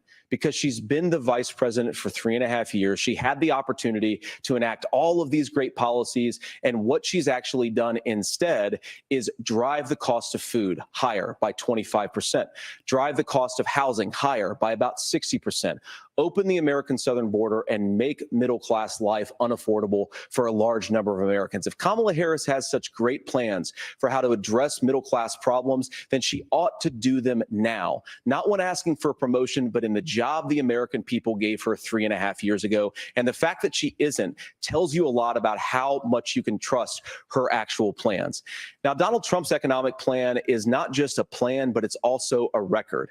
A lot of those same economists attack Donald Trump's plans, and they have PhDs, but they don't have common sense and they don't have wisdom, because Donald Trump's economic policies delivered the highest take-home pay in a generation in this country, 1.5% inflation, and to boot, peace and security all over the world. So when people say that Donald Trump's economic plan doesn't make sense, I say, look at the record. He delivered rising take-home pay for American workers. Now, Tim admirably admits that they want to undo the Trump tax cuts. But if you look at what was so different about Donald Trump's tax cuts, even from previous Republican tax cut plans, is that a lot of those resources went to giving more take-home pay to middle-class and working-class Americans. It was passed in 2017, and you saw an American economic boom unlike we've seen in a generation in this country. That is a record that I'm proud to run on, and we're going to get back to that common sense wisdom so that you can afford to live the American dream again. I know a lot of you are struggling. I know a lot of you are worried about paying the bills. It's going to stop when Donald Trump brings back common sense to this country. Governor, do you want to respond to that? What has Kamala Harris done for the middle class? Yeah, well, Kamala Harris's day one was Donald Trump's failure on COVID that led to the collapse of our economy. We were already before COVID in a manufacturing recession, but 10 million people out of work, largest percentage since the Great Depression. 9 million jobs closed on that. That was day one. Whether it was the Infrastructure Act or other things we moved. Now, you made a question about experts, said this. I've made a note of this. Economists can't be trusted. Science can't be trusted. National security folks can't be trusted. Look, if you're going to be president, you don't have all the answers. Donald Trump believes he does. My pro tip of the day is this. If you need heart surgery, listen to the people at the Mayo Clinic in Rochester, Minnesota, not Donald Trump. And the same thing goes with this. And I ask you out there, teachers, nurses, truck drivers, or whatever, how is it fair that you're paying your taxes every year and Donald Trump hasn't paid any federal tax in the last 15 years and the last year as president? That's what's wrong with the system. There's a way around it, and he's bragged about that. We're just asking for fairness in it, and that's all you want. You have a minute. Governor, you say trust the experts. But those same experts for 40 years said that if we shipped our manufacturing base off to China, we'd get cheaper goods. They lied about that. They said if we shipped our industrial base off to other countries, to Mexico and elsewhere, it would make the middle class stronger. They were wrong about that. They were wrong about the idea that if we made America less self-reliant, less productive in our own nation, that it would somehow make us better off, and they were wrong about it. And for the first time in a generation, Donald Trump had the wisdom and the courage to say to that bipartisan consensus, we're not doing it anymore. We're bringing American manufacturing back. We're unleashing American energy. We're going to make more of our own stuff. And this isn't just an economic issue.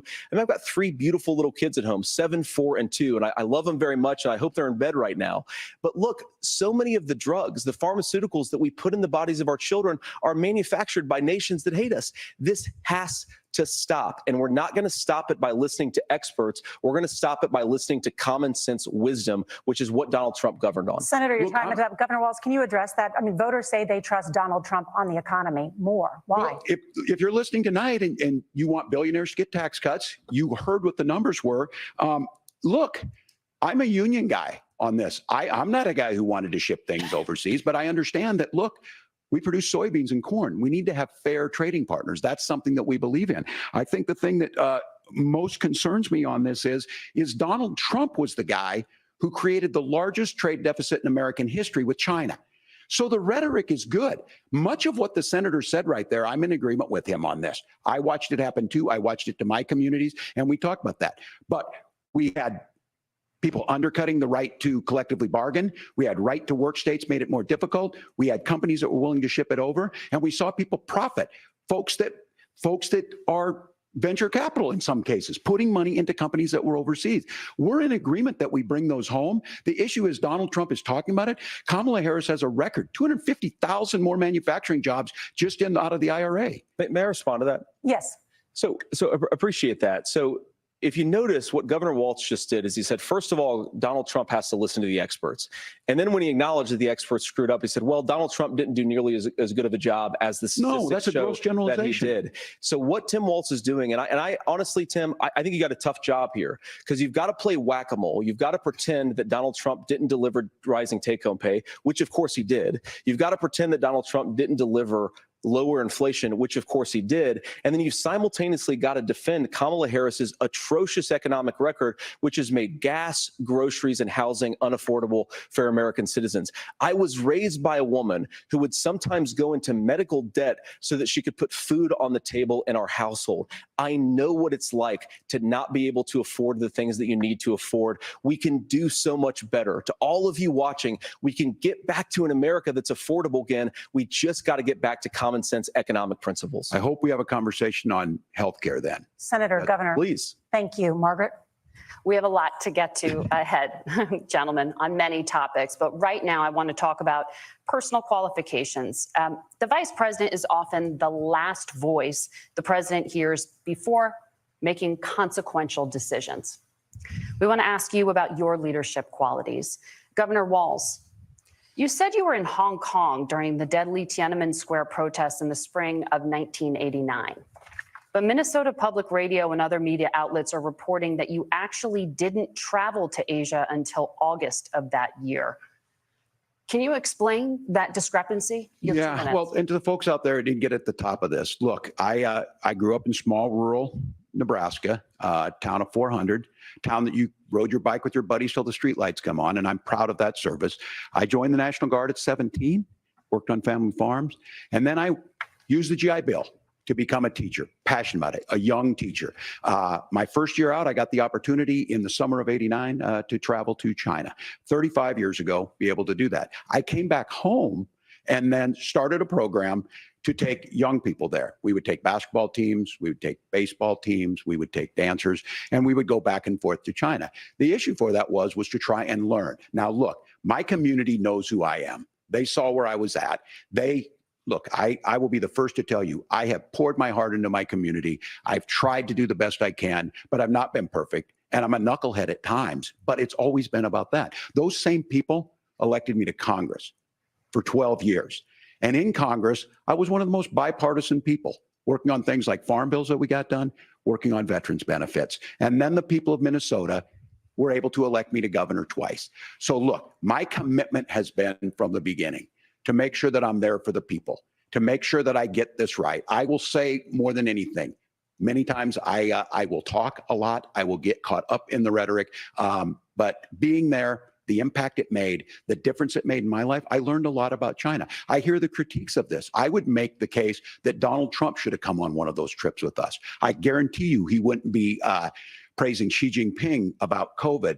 And I guarantee you he wouldn't start a trade war that he ends up losing. So this is about trying to understand the world. It's about trying to do the best you can for your community. And then it's putting yourself out there and letting your folks understand what it is. My commitment, whether it be through teaching, which I was good at, or whether it was being a good soldier or was being a good member of Congress, those are the things that I think are the values that people care about. Governor, just to follow up on that, the question was, can you explain the discrepancy? All I said on this is I got there that summer and misspoke on this. So I will just, that's what I've said. So I was in Hong Kong and China during the democracy protests went in. And from that, I learned a lot of what needed to be in governance. Thank you, Governor. Senator Vance, in 2016, you called your running mate, Donald Trump, unfit for the nation's highest office, and you said he could be America's Hitler. I know you've been asked many times, and you've said you regret those comments and explained you then voted for Donald Trump in 2020. But the Washington Post reported new messages last week in which you also disparaged Trump's economic record while he was president, writing to someone in 2020, quote, Trump thoroughly failed to deliver his economic populism. You're now his running mate, and you've shifted many of your policy stances to align with his. If you become vice president, why should Americans trust that you will give Donald Trump the advice he needs to hear and not just the advice he wants to hear? You have 2 minutes. Well, first of all, Margaret, because I've always been open. And sometimes, of course, I've disagreed with the president, but I've also been extremely open about the fact that I was wrong about Donald Trump. I was wrong, first of all, because I believed some of the media stories that turned out to be dishonest fabrications of his record. But most importantly, Donald Trump delivered for the American people. Rising wages, rising take-home pay, an economy that worked for normal Americans, a secure southern border, a lot of things, frankly, that I didn't think he'd be able to deliver on. And yeah, when you screw up, when you misspeak, when you get something wrong and you change your mind, you ought to be honest with the American people about it. It's one of the reasons, Margaret, why I've done so many interviews is because I think it's important to actually explain to the American people where I come down on the issues and what changed. Now, you pointed out the messages from 2020. Margaret, I've been extremely consistent that I think there were a lot of things that we could have done better in the Trump administration the first round if Congress was doing its job. I strongly believe, and I've been a United States Senator, that Congress is not just a high-class debating society. It's not just a forum for senators and congressmen to whine about problems. It's a forum to govern. So there were a lot of things on the border, on tariffs, for example, where I think that we could have done so much more if the Republican Congress and the Democrats in Congress had been a little bit better about how they govern the country. They were so obsessed with impeaching Donald Trump, they couldn't actually govern. And I want to talk about this tariff issue in particular, Margaret, because Tim just accused this of being a national sales tax. Look, the one thing, And you're not, probably surprised to hear me praising Joe Biden, but the one thing that Joe Biden did is he continued some of the Trump tariffs that protected American manufacturing jobs. And it's the one issue, the most pro-worker part of the Biden administration, it's the one issue where Kamala Harris has run away from Joe Biden's record. Think about this. If you're trying to employ slave laborers in China at $3 a day, you're going to do that and undercut the wages of American workers unless our country stands up for itself and says, you're not accessing our markets unless you're paying middle-class Americans a fair wage. Senator, your time is up. Nora? Thank you. Now to the issue of reproductive rights. Governor Walz, after Roe versus Wade was overturned, you signed a bill into law that made Minnesota one of the least restrictive states in the nation when it comes to abortion. Former President Trump said in the last debate that you believe abortion, quote, in the 9th month is absolutely fine.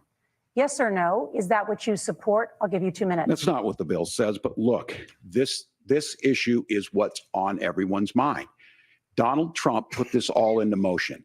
He brags about how great it was that he put the judges in and overturned Roe versus Wade, 52 years of personal autonomy.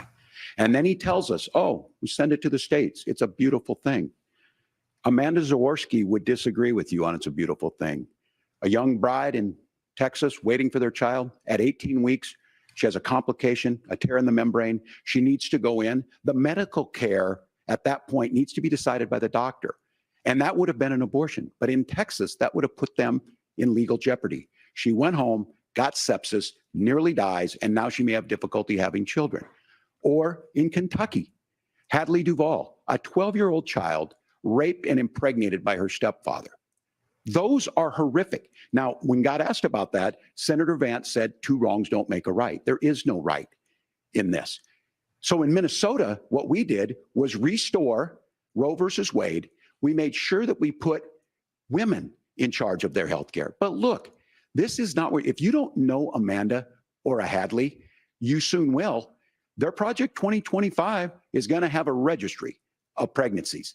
It's going to make it more difficult, if not impossible, to get contraception and limit access, if not eliminate access to infertility treatments. For so many of you out there listening, me included, infertility treatments are why I have a child. That's nobody else's business, but those things are being proposed. And the catch-all on this is, well, the states will decide what's right for Texas might not be right for Washington. That's not how this works. This is basic human right. We have seen maternal mortality skyrocket in Texas, outpacing many other countries in the world. This is about healthcare. In Minnesota, we are ranked first in healthcare for a reason. We trust women, we trust doctors. Senator, do you want to respond to the governor's claim? Will you create a federal pregnancy monitoring agency? No, Nora, certainly we won't. And I want to talk about this issue because I know a lot of Americans care about it, and I know a lot of Americans don't agree with everything that I've ever said on this topic. And, I grew up in a working class family in a neighborhood where I knew a lot of young women who had unplanned pregnancies and decided to terminate those pregnancies because they feel like they didn't have any other options. And, one of them is actually very dear to me. And I know she's watching tonight, and I love you. And she told me something a couple years ago that she felt like if she hadn't had that abortion, that it would have destroyed her life because she was in an abusive relationship.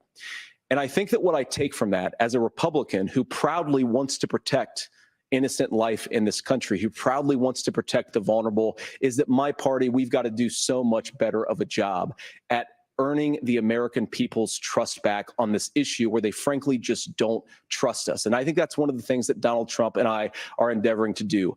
I want us as a Republican Party to be pro-family in the fullest sense of the word. I want us to support fertility treatments. I want us to make it easier for moms to afford to have babies. I want it to make it easier for young families to afford a home so they can afford a place to raise that family. And I think there's so much that we can do on the public policy front just to give women more options.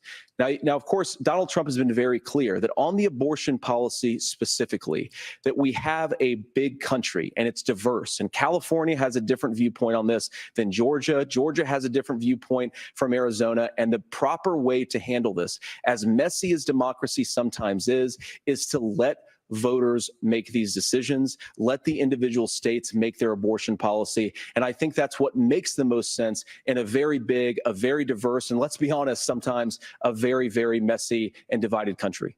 Governor, would you like to respond and also answer the question about restrictions? Yeah, well, the question got asked, and Donald Trump made the accusation that wasn't true about Minnesota. Well, let me tell you about this idea that there's diverse states. There's a young woman named Amber Thurman. She happened to be in Georgia, a restrictive state. Because of that, she had to travel a long distance to North Carolina to try and get her care. Amber Thurman died in that journey back and forth. The fact of the matter is, how can we as a nation say that your life and your rights, as basic as the right to control your own body, is determined on geography? There's a very real chance, had Amber Thurman lived in Minnesota, she would be alive today. That's why the restoration of Roe versus Wade. When you listen to Vice President Harris talk about this subject and you hear me talk about it, you hear us talking exactly the same. Donald Trump is trying to figure out how to get the political right of this. I agree with a lot of what Senator Vance said about what's happening. His running mate, though, does not, and that's the problem. Governor, your time is up. Senator, let me ask you about that. He mentioned, it was, I think, referring to a national ban. In the past, you have supported a federal ban on abortion after 15 weeks. In fact, you said if someone can't support legislation like that, quote, you are making the United States the most barbaric pro-abortion regime anywhere in the entire world. My question is, why have you changed your position?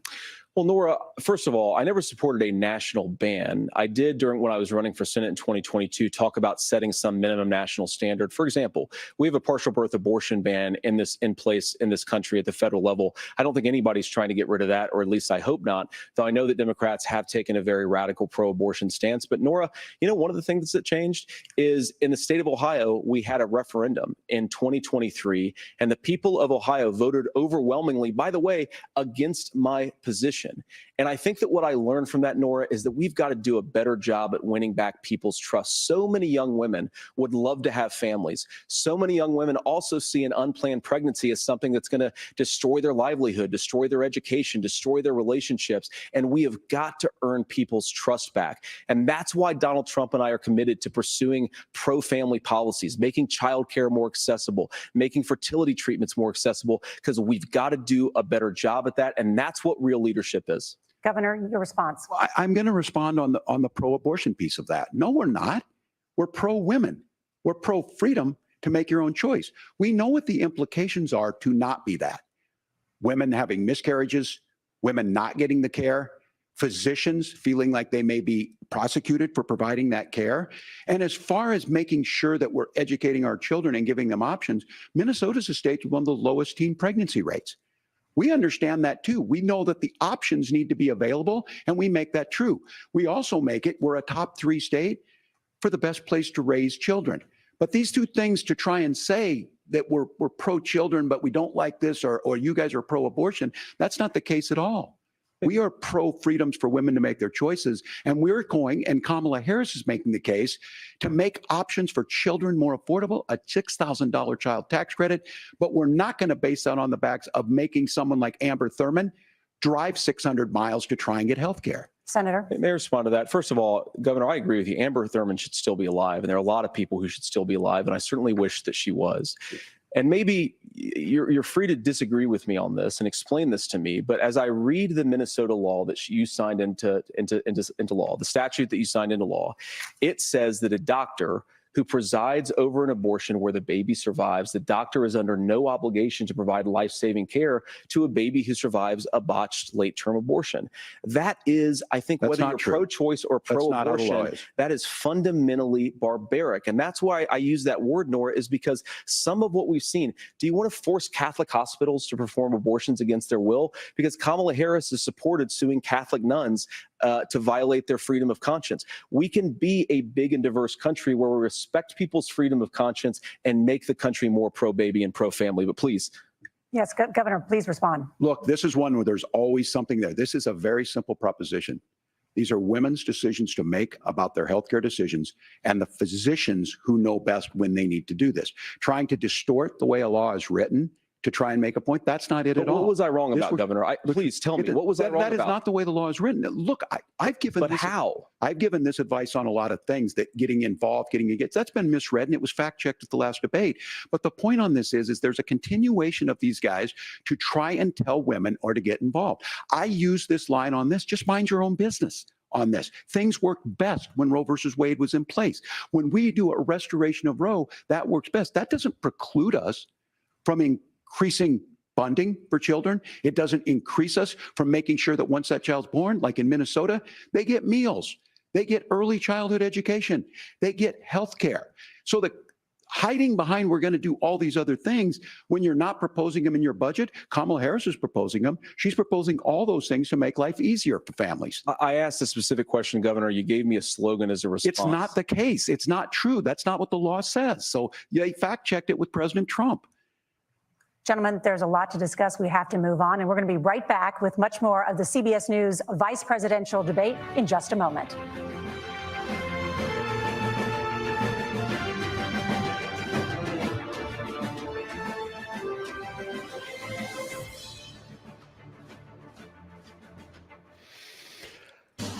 Hey there, friends. Wow. So How did we this are thing go back. so We're silent? not going to have a ton of time here. Very quickly, AB, Sam, Sarah. I'm just going to go down the stack. AB, start out. Give me your quick impressions. So I think Vance is having a good night, like we knew he would, because he's sort of skilled at this. He's smiling. He's turned on the charm and the warmth. But I thought he was awful rolling over the moderators. I really, really did not like that. I think that Walz, who is very nervous at the beginning and is not a great debater, I don't understand what he's saying, but he's got a lot of numbers and details, and he sounds infinitely reasonable. So I actually think his vibe is good. He's just a human guy, and most of us couldn't get through a debate like Vance. So I don't think he's a disaster. I think it was a very rough start. His answer on Tiananmen Square was a disaster. I don't think it'll be remembered. I really don't. Sam, hit me. I mean, I think it's like basically what we thought would happen, right? Early questions were about the news of the day. They were tough for Walz. The Iran question, he looked like a deer in headlights. Then they got onto more friendly terrain. He did fine.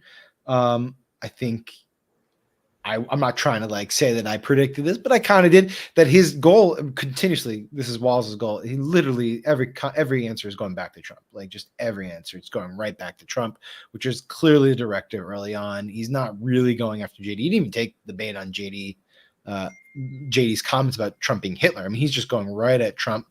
Ultimately, I think Will and I were right too, that this is going to be kind of forgotten fairly quickly. It seems it's not a draw. Vance is, looks and sounds better. I think he's probably scoring a little bit better than Walz, but I honestly think this is a decent actual debate. Like they're going back and forth. They're acknowledging agreements.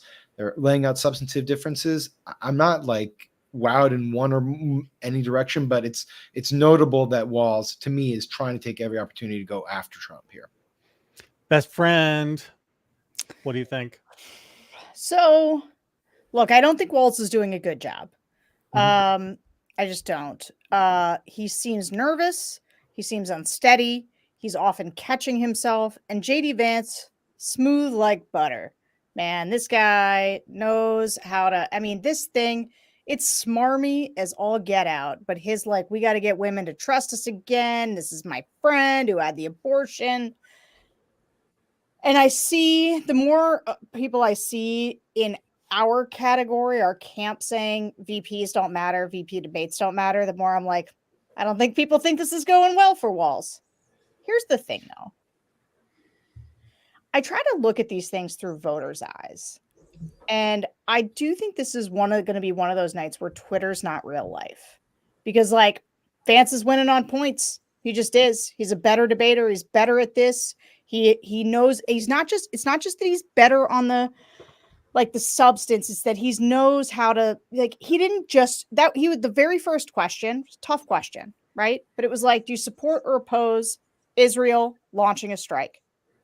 He just didn't answer it, right? This is like a perfect debater's technique. He's like, I'm going to eat up, hard question. So I'm going to eat up a minute 12 on just my bio. And you know, he does have, he has that sort of slick, I'm good at debating stuff.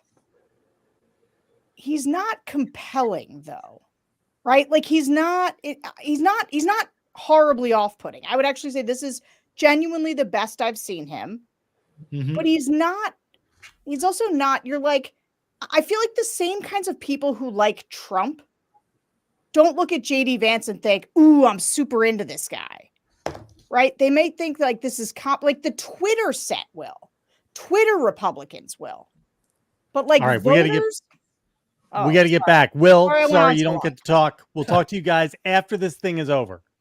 Catch you on the flip side. Firearms. Senator Vance, you oppose most gun legislation that Democrats claim would curb gun violence. You oppose red flag gun laws and legislation to ban certain semi-automatic rifles, including AR-15s. So let me ask you, earlier this year, for the first time, the parents of a school shooter were convicted of involuntary manslaughter and sentenced to 10 years in prison. Do you think holding parents responsible could curb mass shootings? I'll give you 2 minutes. Yeah, well, Nora, on that particular case, I don't know the full details, but I certainly trust local law enforcement and local authorities to make those decisions. I think in some cases the answer is going to be yes, and in some cases the answer is going to be no. And the details really matter here, of course. For example, if a kid steals a gun, that's going to be different than if a parent hands over a gun knowing that their kid is potentially dangerous. But look, I want to just sort of speak as a father of 3 beautiful little kids, and our oldest is now in 2nd grade. And like a lot of parents, we send our kids to school with such hope and such joy and such pride at their little faces on the first day of school. And we know, unfortunately, that a lot of kids are going to experience this terrible epidemic of gun violence. And of course, our hearts go out to the families that are affected by this terrible stuff. And we do have to do better. And I think that Governor Walz and I actually probably agree that we need to do better on this. The question is just, how do we actually do it? Now, here's something that really bothers me and worries me about this epidemic of violence. The gross majority, close to 90%, and some I've seen of the gun violence in this country is committed with illegally obtained firearms. And while we're on that topic, we know that thanks to Kamala Harris's open border, we've seen a massive influx in the number of illegal guns run by the Mexican drug cartels. So that number, the amount of illegal guns in our country is higher today than it was 3.5 years ago. But what do we do about the schools? What do we do to protect our kids? And I think the answer is, and I say this not loving the answer, because I don't want my kids to go to school in a school that feels unsafe or where there are visible signs of security. But I unfortunately think that we have to increase security in our schools. We have to make the doors lock better. We have to make the doors stronger. We've got to make the windows stronger. And of course, we've got to increase school resource officers, because the idea that we can magically wave a wand and take guns out of the hands of bad guys, it just doesn't fit with recent experience. So we've got to make our schools safer. And I think we've got to have some common sense bipartisan solutions for how to do that. Governor, you have 2 minutes. Well, I think all the parents watching tonight, this is just your biggest nightmare. Look, I got a 17-year-old, and he witnessed a shooting at a community center playing volleyball. Those things don't leave you. As a member of Congress, I sat in my office surrounded by dozens of the Sandy Hook parents, and they were looking at my 7-year-old picture on the wall. Their 7-year-old were dead, and they were asking us to do something. And look, I'm a hunter. I own firearms. The vice president is. We understand that the Second Amendment is there, but our first responsibility is to our kids to figure this out. In Minnesota, we've enacted enhanced red flag laws, enhanced background checks, and we can start to get data. But here's the problem. If we really want to solve this, we've got folks that won't allow research to be even done on gun violence. And this idea that we should just live with it, and here's what I do think, that this is a good start to the conversation. I 100% believe that Senator Vance hates it when these kids, it's abhorrent and it breaks your heart. I agree with that. But that's not far enough when we know there are things that work. I've spent time in Finland and seen some Finnish schools. They don't have this happen, even though they have a high gun ownership rate in the country. There are reasonable things that we can do to make a difference. It's not infringing on your Second Amendment. And the idea to have some of these weapons out there, it just doesn't make any sense. Kamala Harris, as an attorney general, worked on this issue. She knows that it's there. No one's trying to scaremonger and say we're taking your guns, but I ask all of you out there, do you want your schools hardened to look like a fort? Is that what we have to go when we know There's countries around the world that their children aren't practicing these types of drills. They're being kids. We owe it to them to get a fix. These are things that shouldn't be that difficult. You can still keep your firearms, and we can make a difference. We have to. If you're listening tonight, this breaks your heart. Senator. Tim, first of all, I didn't know that your 17-year-old witnessed a shooting. I'm sorry about that, and I hope that you're doing okay. Christ have mercy. It is awful. And I appreciate what Tim said actually about Finland, because I do think it illustrates some of the frankly weird differences between our own country's gun violence problem and Finland. Is okay, first of all, we have way higher rates of mental health abuse or mental health substance abuse. We have way higher rates of depression, way higher rates of anxiety. We unfortunately have a mental health crisis in this country that I really do think that we need to get to the root causes of, because I don't think it's the whole reason why we have such a bad gun violence problem, but I do think it's a big piece of it. Another driver of the gun violence epidemic, especially that affecting our kids, it doesn't earn as many headlines, but is the terrible gun violence problem in a lot of our big cities. And this is why we have to empower law enforcement to arrest the bad guys, put them away, and take gun offenders off the streets. I think there's a whole host of things that we can do here, but I do think at our schools, we've got to talk about more security. Senator, thank you. Governor, you previously opposed an assault weapons ban, but it only later in your political career did you change your position. Why? Yeah, I sat in that office with those Sandy Hook parents. I've become friends with school shooters. I've seen it. Look, the NRA, I was the NRA guy for a long time. They used to teach gun safety. I'm of an age where my shotgun was in my car so I could pheasant hunt after football practice. That's not where we live today. And several things I want to mention on this is talking about cities and where it's at. The number one where the most firearm deaths happen in Minnesota are rural suicides. And we have an epidemic of children getting guns and shooting themselves.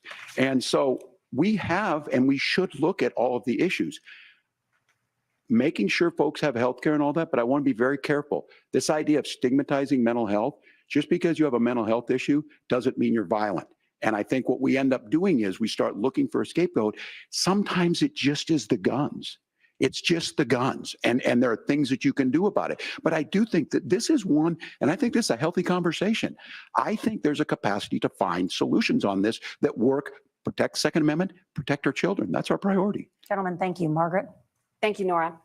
Let's turn now to the top contributor to inflation, the high cost of housing and rent. There's a shortage of more than 4 million homes in the United States, and that contributes to the high housing prices. Governor Walz, the Harris campaign promises a $25,000 down payment assistance for first-time home buyers and a $10,000 tax credit. They also promise to build 3 million new homes. Where are you building these homes, and won't handing out that kind of money just drive up prices higher? No, it's not handing out. We have, first, let me say this issue of housing, and I think those of you listening on this, the problem we've had is that we've got a lot of folks that see housing as another commodity.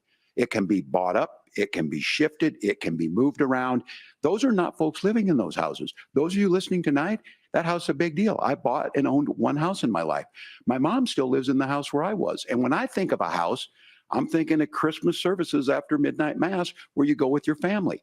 We need to make it more affordable. And one of the things, as I said, this program that the vice president is pushing forward and bringing a new way of approaching this is something we're doing in Minnesota from that lead.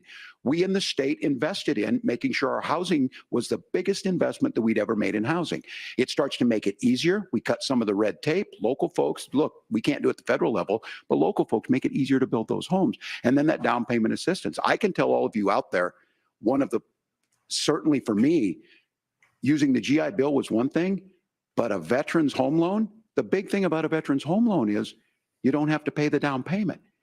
Those are things that make it there. Now, look, you're going to pay it back and you're going to pay your mortgage. Those are things that we know in the long run, the appreciated value, the generational wealth that's created from it. And I will give Minneapolis an example. Minneapolis is the one city where we've seen the lowest inflation rates.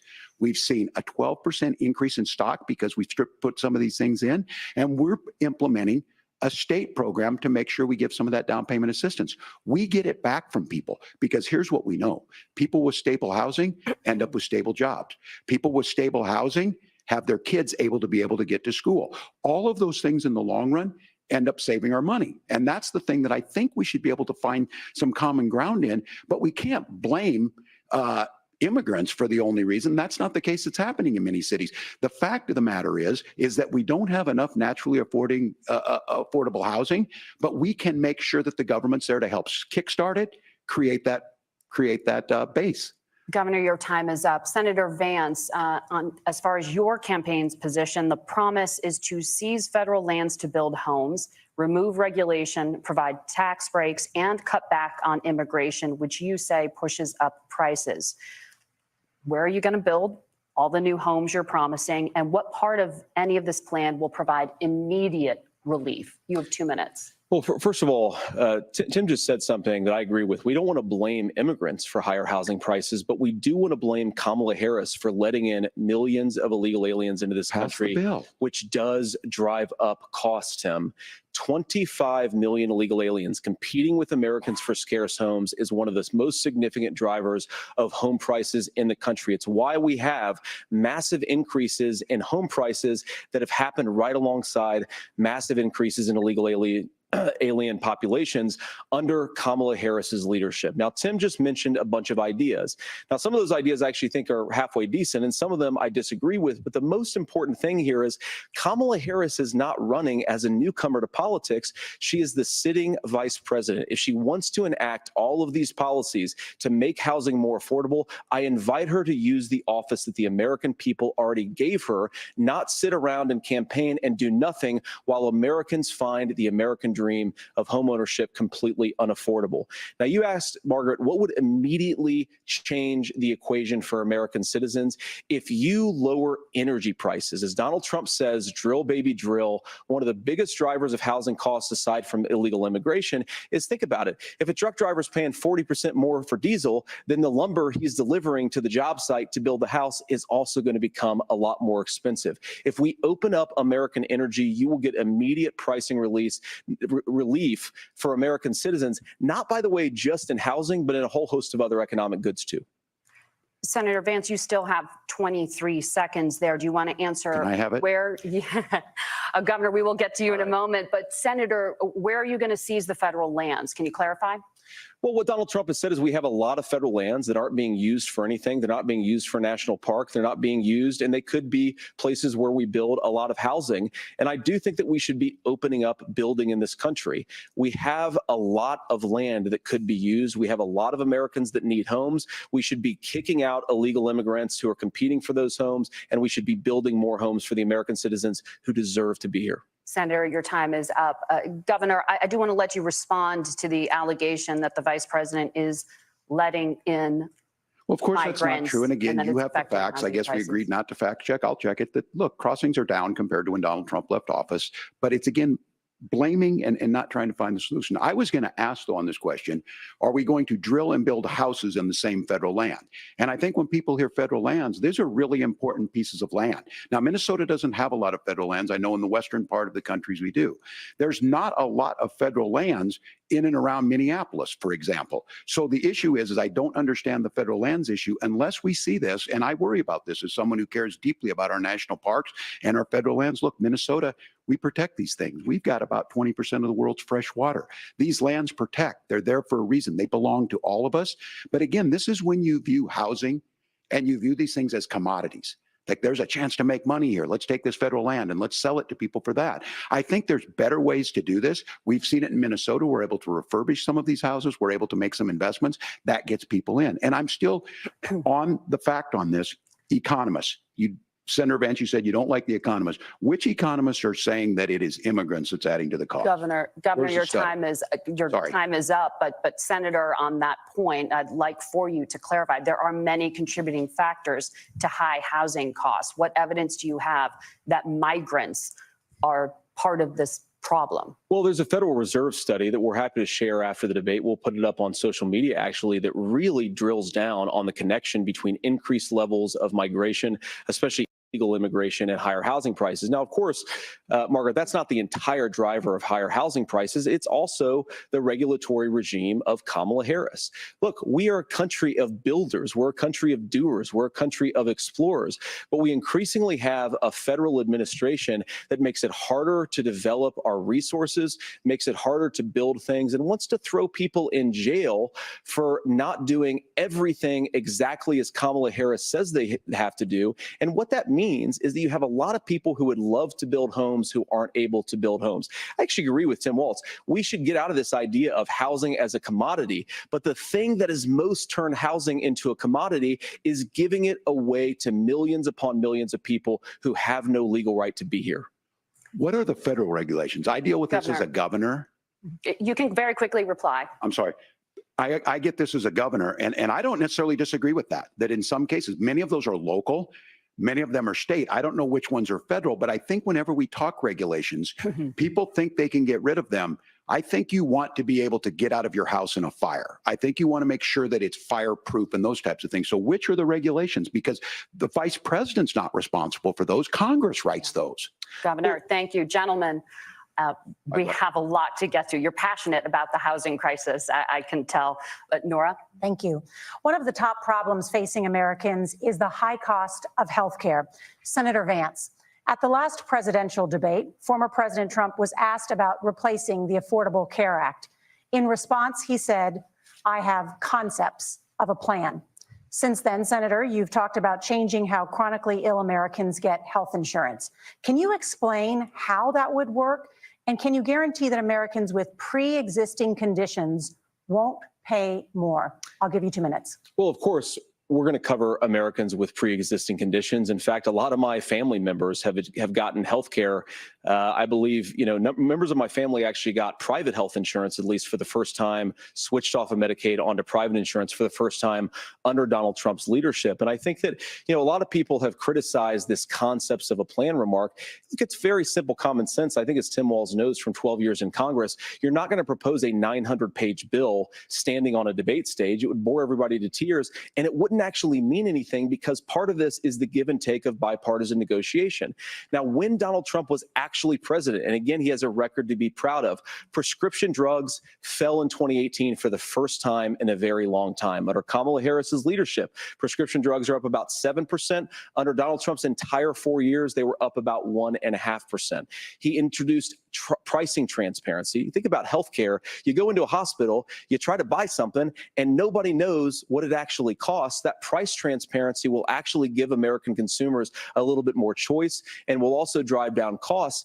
And we talked about, the reinsurance regulations is what I was talking about. Look, Donald Trump has said that if we allow states to experiment a little bit on how to cover both the chronically ill, but the non-chronically ill, it's not just a plan. He actually implemented some of these regulations when he was president of the United States. And I think you can make a really good argument that it salvaged Obamacare, which was doing disastrously until Donald Trump came along.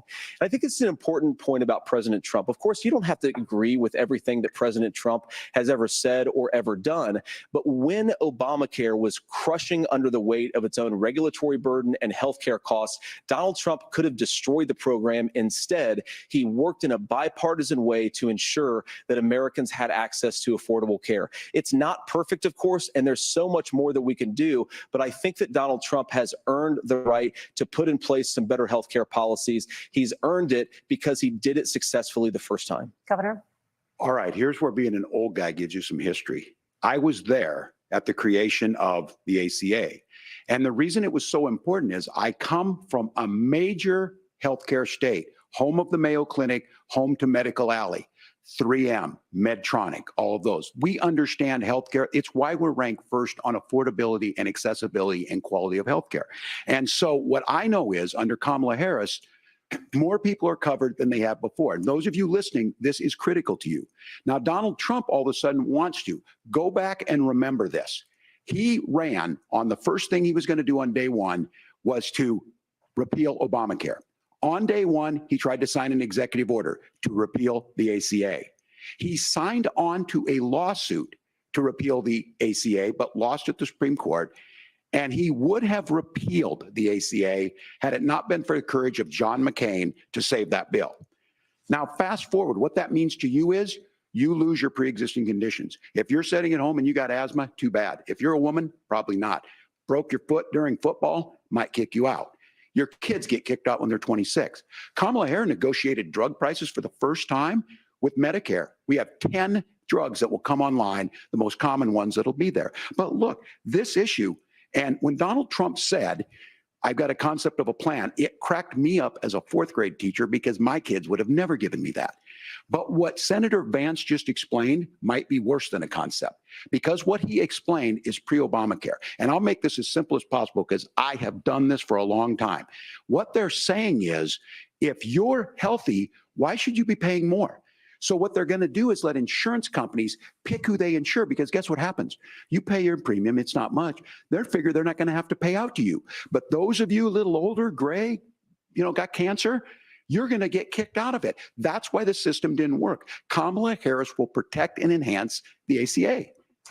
Governor, thank you. Senator, you have not yet explained how you would protect people with pre-existing conditions or laid out that plan.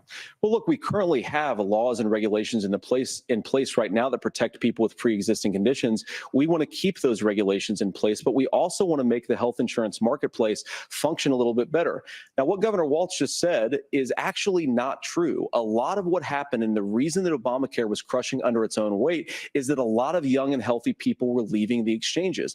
Donald Trump actually helped address that problem, and he did so in a way that preserved people's access to coverage who had pre-existing conditions. But again, something that these guys do is they make a lot of claims about if Donald Trump becomes president, all of these terrible consequences are going to ensue. But in reality, Donald Trump was president. Inflation was low. Take-home pay was higher. And he saved the very program from a Democratic administration that was collapsing and would have collapsed absent his leadership. He did his job, which is govern in a bipartisan way and get results, not just complain about problems, but actually solve them. Governor, did enrollment under the Affordable Care Act go up under the Trump administration? It's higher now that we've seen it go up. Look, people are using it. The system works. And the question about this of young people or whatever, that's the individual mandate piece of this. And Republicans fought tooth and nail saying, well, Americans should be free to do this. Well, then what happens? So you think the individual mandate's a good idea? I think the idea of making sure the risk pool is broad enough to cover everyone, that's the only way insurance works. When it doesn't, it collapses. You are asking pre-ACA where we get people out. Look, people know that they need to be on health care. People expect it to be there. And when we are able to make it, and we are making it this way, when we incentivize people to be in the market, when we help people who might not be able to afford it get there, and we make sure then when you get sick and old, it's there for you. Because I heard people say, well, I don't want to buy into Medicare or whatever. Good luck buying health care once you get past 70. So look, the ACA works. We can continue to do better. Kamala Harris did that. The way she made everything better was negotiating those 10 drugs on Medicare for the first time in American history. Thank you. Margaret? Can I address that? I apologize. We're out of time. We have a number of subjects to discuss. Margaret? Let's talk about families in America. There is a child care crisis in this country, and the United States is one of the very few developed countries in the world without a national paid leave program for new parents. Governor Walz, you said that if Democrats win both the White House and Congress, this is a day one priority for you. How long should employers be required to pay workers while they are home taking care of their newborns? You have 2 minutes. Yeah, well, that's negotiable, and that's what Congress worked. But here's what the deal is. Americans sitting out there right now, you may work for a big company. Look, we're home in Minnesota to some of the largest Fortune 500 companies. Kamala Harris knows that in California. Those companies provide paid family and medical leave. One is, I think they're moral and they think it's a good thing, but it also keeps their employees healthy. We in Minnesota passed a paid family and medical leave. You have a child, and I had to go back to work 5 days after my kids were born. This allows you to stay home a certain amount of time. What we know is that gets the child off to a better start. The family works better. We stay in their employers. We get more consistency in that. So Kamala Harris has made it a priority. We implemented it in Minnesota and we see growth. That's how you become a pro-business state. But the negotiations on it, and here's the issue. Those big companies are able to offer it. Those of you out there who don't have it, just imagine what happens if you get cancer or your child gets sick. We know what happens. you end up staying home. In some cases, that means no paycheck because you've got no protection on that. This is the case of an economy that Donald Trump has set for the wealthiest amongst us. He's willing to give those tax breaks to the wealthiest. He's willing to say, bust those unions up, do whatever. What we're saying is the economy works best when it works for all of us. And so a paid family medical leave program, and I will tell you, go to the families or go to the businesses and ask them. As far as childcare on this, you have to take it at both the supply and the demand side. You can't expect the most important people in our lives to take care of our children or our parents to get paid the least amount of money. And we have to make it easier for folks to be able to get into that business and then to make sure that folks are able to pay for that. We were able to do it in Minnesota, and I'm still telling you this. We were listed as the best state. We're still in crisis on this. A federal program of paid family and medical leave and help with this will enhance our workforce, enhance our families, and make it easier to have the children that you want.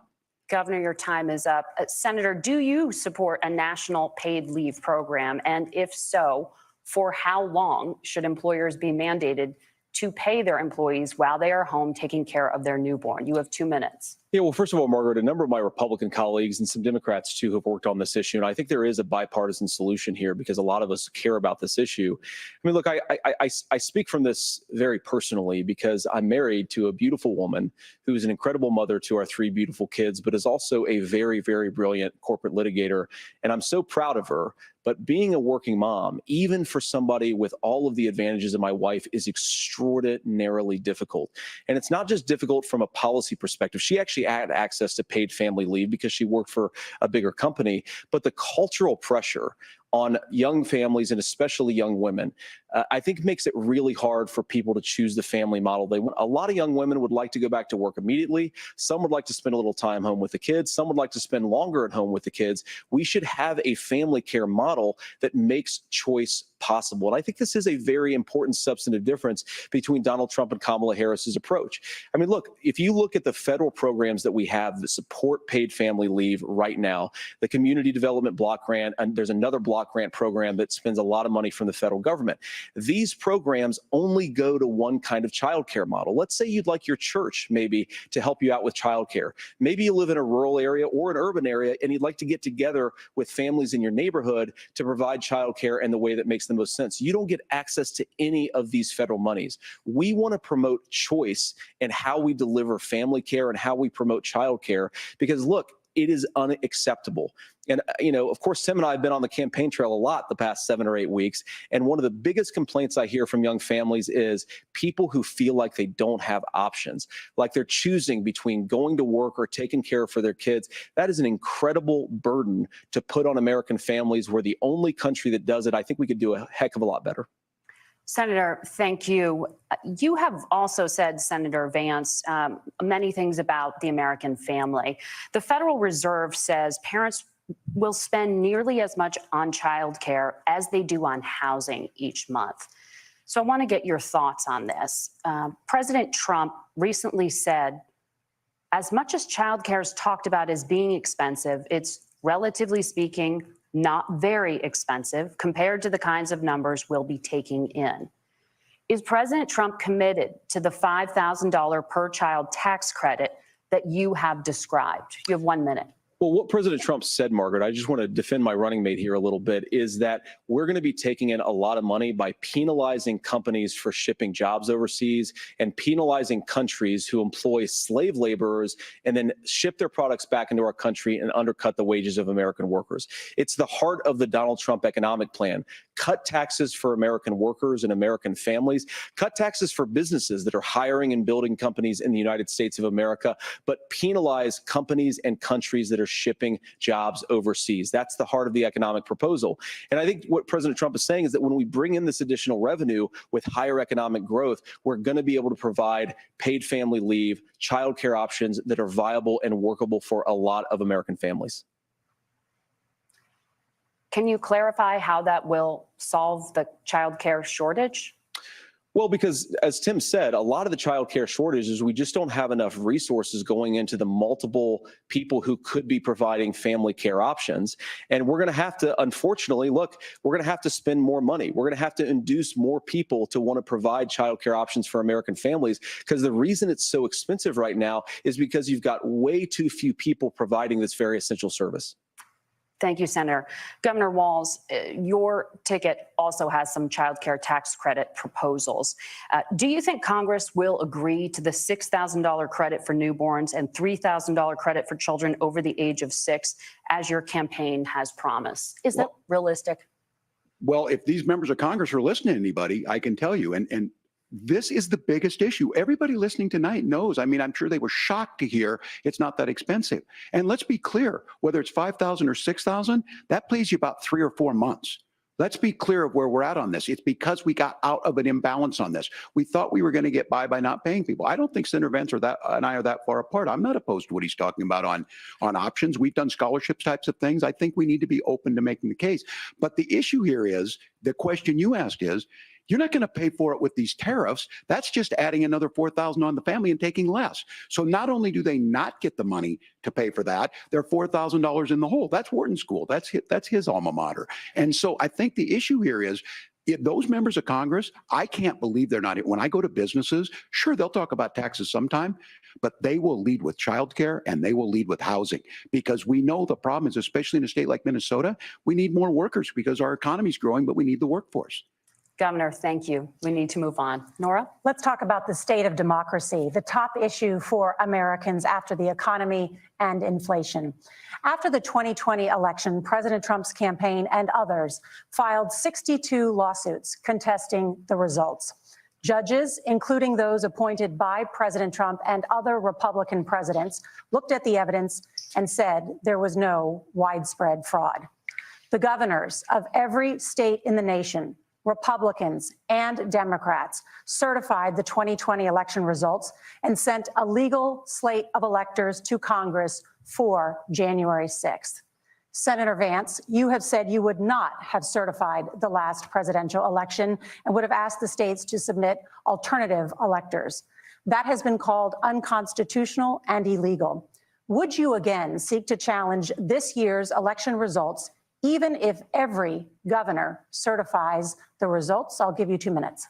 Well, Nora, first of all, I think that we're focused on the future. We need to figure out how to solve the inflation crisis caused by Kamala Harris's policies, make housing affordable, make groceries affordable, and that's what we're focused on. But I want to answer your question because you did ask it.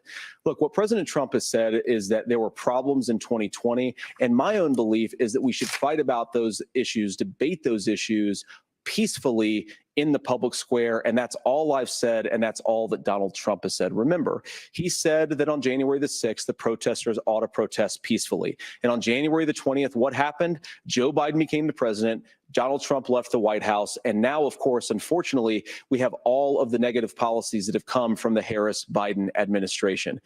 I believe that we actually do have a threat to democracy in this country, but unfortunately, it's not the threat to democracy that Kamala Harris and Tim Walz want to talk about. It is the threat of censorship.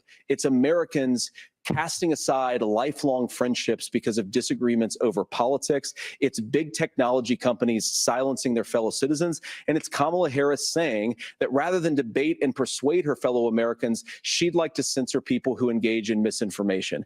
I think that is a much bigger threat to democracy than anything that we've seen in this country in the last 4 years, in the last 40 years. Now, I'm really proud, especially given that I was raised by 2 lifelong blue-collar Democrats, to have the endorsement of Bobby Kennedy Jr. and Tulsi Gabbard, lifelong leaders in the Democratic coalition. And of course, they don't agree with me and Donald Trump on every issue. We don't have to agree on every issue, but we're united behind a basic American First Amendment principle that we ought to debate our differences. We ought to argue about them. We ought to try to persuade our fellow Americans. Kamala Harris is engaged in censorship at an industrial scale. She did it during COVID. She's done it over a number of other issues. And that, to me, is a much bigger threat to democracy than what Donald Trump said when he said that protesters should peacefully protest on January the 6th. Governor? Well, I've enjoyed tonight's debate, and I think there was a lot of commonality here. And I'm sympathetic to misspeaking on things, and I think I might have with the senator. But me too, man. There's one though that this one is troubling to me, and I say that because I think we need to tell the story. Donald Trump refused to acknowledge this, and the fact is that I don't think we can be the frog in the pot and let the boiling water go up. He was very clear. I mean, he lost this election, and he said he didn't. 140 police officers were beaten at the Capitol that day. Some with the American flag, several later died. And it wasn't just in there. In Minnesota, a group gathered on the state capitol grounds in St. Paul and said, we're marching to the governor's residence and there may be casualties. The only person there was my son and his dog, who was rushed out crying by state police. That issue and Mike Pence standing there as they were chanting, hang Mike Pence. Mike Pence made the right decision. So, Senator, it was adjudicated over and over and over. I worked with kids long enough to know, and I said as a football coach, sometimes you really want to win, but the democracy is bigger than winning an election. You shake hands, and then you try and do everything you can to help the other side win. That's what was at stake here. Now, the thing I'm most concerned about is the idea that imprisoning your political opponents, already laying the groundwork for people not accepting this. And a president's words matter. A president's words matter. People hear that. So I think this issue of settling our differences at the ballot box, shaking hands when we lose, being honest about it, but to deny what happened on January 6th, the first time in American history that a president or anyone tried to overturn a fair election and the peaceful transfer of power. And here we are 4 years later in the same boat. I will tell you this, that when this is over, we need to shake hands this election, and the winner needs to be the winner. This has got to stop. It's tearing our country apart. Margaret? Senator Vance, did you want to respond to that? Yeah, well, look, Tim, first of all, it's really rich for Democratic leaders to say that Donald Trump is a unique threat to democracy when he peacefully gave over power on January the 20th, as we have done for 250 years in this country. We are going to shake hands after this debate and after this election. And of course, I hope that we win, and I think we're going to win. But if Tim Walz is the next vice president, he'll have my prayers, he'll have my best wishes, and he'll have my help whenever he wants it. But we have to remember that for years in this country, Democrats protested the results of elections. Hillary Clinton in 2016 said that Donald Trump had the election stolen by Vladimir Putin because the Russians bought like $500,000 worth of Facebook ads. This has been going on for a long time. And if we want to say that we need to respect the results of the election, I'm on board. But if we want to say, as Tim Walz is saying, that this is just a problem that Republicans have had, I don't buy that. Governor. January 6th was not Facebook ads. And I think a revisionist history on this. Look, I don't understand how we got to this point. But the issue was that happened. Donald Trump can do it. And all of us say there's no place for this. It has massive repercussions. This idea that there's censorship to stop people from threatening to kill someone, threatening to do something, that's not censorship. Censorship is book banning. We've seen that. We've seen that brought up. I just think for everyone tonight, and I'm going to thank Senator Vance. I think this is the conversation they want to hear. And I think there's a lot of agreement. But this is one that we are miles apart on. This was a threat to our democracy in a way that we had not seen. And it manifested itself because of Donald Trump's inability to say. He is still saying he didn't lose the election. I would just ask that. Did he lose the 2020 election? Harris censor Americans from speaking their mind in the wake of the 2020 COVID situation? That is a damning non-answer. It's a damning non-answer for you to not talk about censorship. Obviously, Donald Trump and I think that there were problems in 2020. We've talked about it. I'm happy to talk about it further. But you guys attack us for not believing in democracy. The most sacred right under the United States democracy is the First Amendment. You yourself have said there's no First Amendment right to misinformation. Kamala Harris wants to use the power of government and big tech to silence people from speaking their minds. That is a threat to democracy that will long outlive this present political moment. I would like Democrats and Republicans to both reject censorship. Let's persuade one another. Let's argue about ideas, and then let's come together afterwards. You can't yell fire in a crowded theater. That's the test. That's the Supreme Court test. Tim, fire in a crowded theater. You guys wanted to kick people off of Facebook for saying that toddlers shouldn't Senator, wear the masks. governor does That's have the not floor. Fire in a crowded theater. That is criticizing the policies of the government, which is the right of every American. Senator, the governor does have the floor for 1 minute to respond to you. Yeah. Well, I don't run Facebook. What I do know is I see a candidate out there who refused, and now again, and this I'm pretty shocked by this. He lost the election. This is not a debate. It's not anything anywhere other than in Donald Trump's world. Because look, when Mike Pence made that decision to certify that election, that's why Mike Pence isn't on this stage. What I'm concerned about is, where is the firewall with Donald Trump? Where is the firewall if he knows he could do anything, including taking an election, and his vice president's not going to stand to it? That's what we're asking you, America. Will you stand up? Will you keep your oath of office, even if the president doesn't? And I think Kamala Harris would agree. She wouldn't have picked me if she didn't think I would do that, because of course that's what we would do. So America, I think you've got a really clear choice on this election of who's going to honor that democracy and who's going to honor Donald Trump. Governor, your time is up. Thank you, gentlemen. We will be right back with both of our candidates. The CBS News vice presidential debate continues.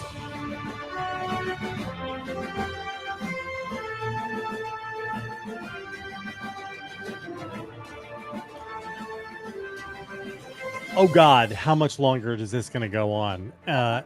AB, I am praying that we're just going to come back for closing Sail statements through the heart or something, of and historic that they are cities and just unforgettable trying to scenery string people with along Viking. to get through this last commercial Unpack break. What'd you guys think of that? Let's just take this last exchange, the January 6th exchange. I don't think there are more than probably 9 million people still listening to this thing, but were you like, I don't, AB, say some words, because listening to Van, I just thought to myself, right before Jesus. When we did the pre-show, and I raised my hand, and then Sarah was talking, and the candidates came out, and we shut down. I was going to say, when you said, "Is there any good issue besides abortion?" Sam was completely correct on healthcare being a good issue, although I didn't think Walz handled it so well. The fact that JD Vance said, in order to be chosen as this running mate, as Trump's running mate, that Congress on January 6th, that he would not have done what Mike Pence did, and Congress on January 6th should have had some alternate electors to debate, to throw it open to a debate and basically a constitutional crisis. The fact he has said that more than once, and the fact that the moderators did not bring that up, and the fact that Tim Walz couldn't, is really just, it's just tragic. I found this last part just so uncomfortable. I'm in a rage. Will, you didn't get to talk last time. What, this is the Bulwark. If we can't focus on insurrection and pro-democracy here, then where can we do it? What did you make of that last 5 minutes? So I feel like George W. Bush, that was some weird shit.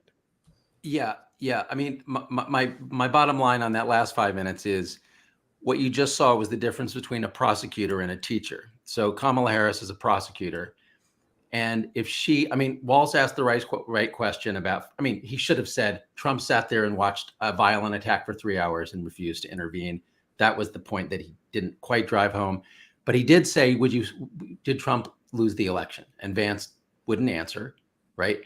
And if the prosecutor were standing there, if that were Kamala Harris, she knows, dig in right there. You clear everything off, make him answer that question. And instead, we have Mr. Walz, the teacher, who sort of wanders around and makes a series of other points and just doesn't quite stick the knife in. So that was frustrating to me. Sam? I slightly disagree. I think he actually did a very good job only in that last section. Well, not only, but that was primarily his best section. And you could see JD was not in a comfortable place compared to where he had been much of the rest of the night. And when he said that's a damning non-answer, it was one of those rare cases where Walz actually was sort of, active in the moment and responsive to what Vance was saying. Otherwise, he's been non-responsive. There's plenty of, I've been talking to a pretty seasoned Democratic strategist off to the side here, who's kind of like, we have just left so much on the table. There's like so many things that Walz has just not picked up. Like, JD Vance is out there saying Donald Trump saved Obamacare. Like, what the fuck? What are we talking about? Tim, where are you? Do you have a pulse? But in this case, he did, on the January 6th stuff, he did go in. He did make a strong point. You can see there's a lot of glee on Democrats here. Obviously, the problem is it's the 97th or whatever minute of this debate. That's tough. But I slightly disagree, I guess, with Will and AB. I think Walz had a strong moment there. All right, we're going to go back in. I'm praying that this is just 5 last minutes, but who knows when maybe it'll never end. See you guys in a bit. Won the virtual coin toss and elected to go last. So Governor Walz, you are first. You have 2 minutes. Well, thank you, Senator Vance. Thank you to CBS News. And most importantly, thank you to all of you. If you're still up and the folks who miss Dancing with Our Stars, I appreciate it. But look, the support of the democracy matters. It matters that you're here. And I'm as surprised as anybody of this coalition that Kamala Harris has built, from Bernie Sanders to Dick Cheney to Taylor Swift, and a whole bunch of folks in between there. And they don't all agree on everything, but they are truly optimistic people. They believe in a positive future of this country and one where our politics can be better than it is. And I have to tell you that that better than it is the sense of optimism that there can be an opportunity economy that works for everyone, not just to get by, but to get ahead. And the idea that freedom really means something. Not the freedom of government to be in your bedroom or exam room, but the freedom for you to make choices about yourself. Now, look, we all know who Donald Trump is. He's told us, and as Maya Angelou said, believe him when he told you that. His first inaugural address talked about American carnage, and then he spent 4 years trying to maybe do that. Senator Vance tonight made it clear he will stand with Donald Trump's agenda. He will continue to push down that road. Excuse me. Kamala Harris gives us a different option. Now, I'll have to tell you, I'm going to be careful about the quotes, but there's one that Senator Vance said that does resonate with me. He said, Donald Trump makes the people I care about afraid. A lot of America feels that way. We don't need to be afraid. Franklin Roosevelt was right. All we have to fear is fear itself. Kamala Harris is bringing us a new way forward. She's bringing us a politics of joy. She's bringing real solutions for the middle class, and she's centering you at the heart of that. All the while asking everyone, join this movement, make your voices heard. Let's look for a new day where everybody gets that opportunity and everybody gets a chance to thrive. I humbly ask for your vote on November 5th for Kamala Harris. Governor Walz, thank you. Senator Vance, your closing statement. Well, I want to thank Governor Walz, you folks at CBS, and of course the American people for tuning in this evening. And one of the issues we didn't talk about was energy. And I remember when I was being raised by my grandmother, when she didn't have enough money to turn on the heat some nights because Ohio gets pretty cold at night and because money was often very tight. And I believe, as a person who wants to be your next vice president, that we are a rich and prosperous enough country where every American, whether they're rich or poor, ought to be able to turn on their heat in the middle of a cold winter night. That's gotten more difficult thanks to Kamala Harris's energy policies. I believe that whether you're rich or poor, you ought to be able to afford a nice meal for your family. That's gotten harder because of Kamala Harris's policies. I believe that whether you're rich or poor, you ought to be able to afford to buy a house. You ought to be able to live in safe neighborhoods. You ought to not have your communities flooded with fentanyl. And that too has gotten harder with because of Kamala Harris's policies. Now, I've been in politics long enough to do what Kamala Harris does when she stands before the American people and says that on day one, she's going to work on all these challenges I just listed. She's been the vice president for 3.5 years. Day one was 1,400 days ago, and her policies have made these problems worse. Now, I believe that we have the most beautiful country in the world. I meet people on the campaign trail who can't afford food, but have the grace and generosity to ask me how I'm doing and to tell me they're praying for my family. What that has taught me is that we have the greatest country, the most beautiful country, the most incredible people anywhere in the world. But they're not going to be able to achieve their full dreams with the broken leadership that we have in Washington. They're not going to be able to live their American dream if we do the same thing that we've been doing for the last 3.5 years. We need change. We need a new direction. We need a president who has already done this once before and did it well. Please vote for Donald Trump. And whether you vote for me or vote for Tim Walz, I just want to say I'm so proud to be doing this, and I'm rooting for you. God bless you, and good night. Senator Vance, thank you. And thank you both for participating in the only vice presidential debate of this election cycle. I'm Margaret Brennan. And I'm Nora O'Donnell. And a reminder, there are just 35 days until Election Day. Please get out and vote. And for all of us here at CBS News, thank you and good night.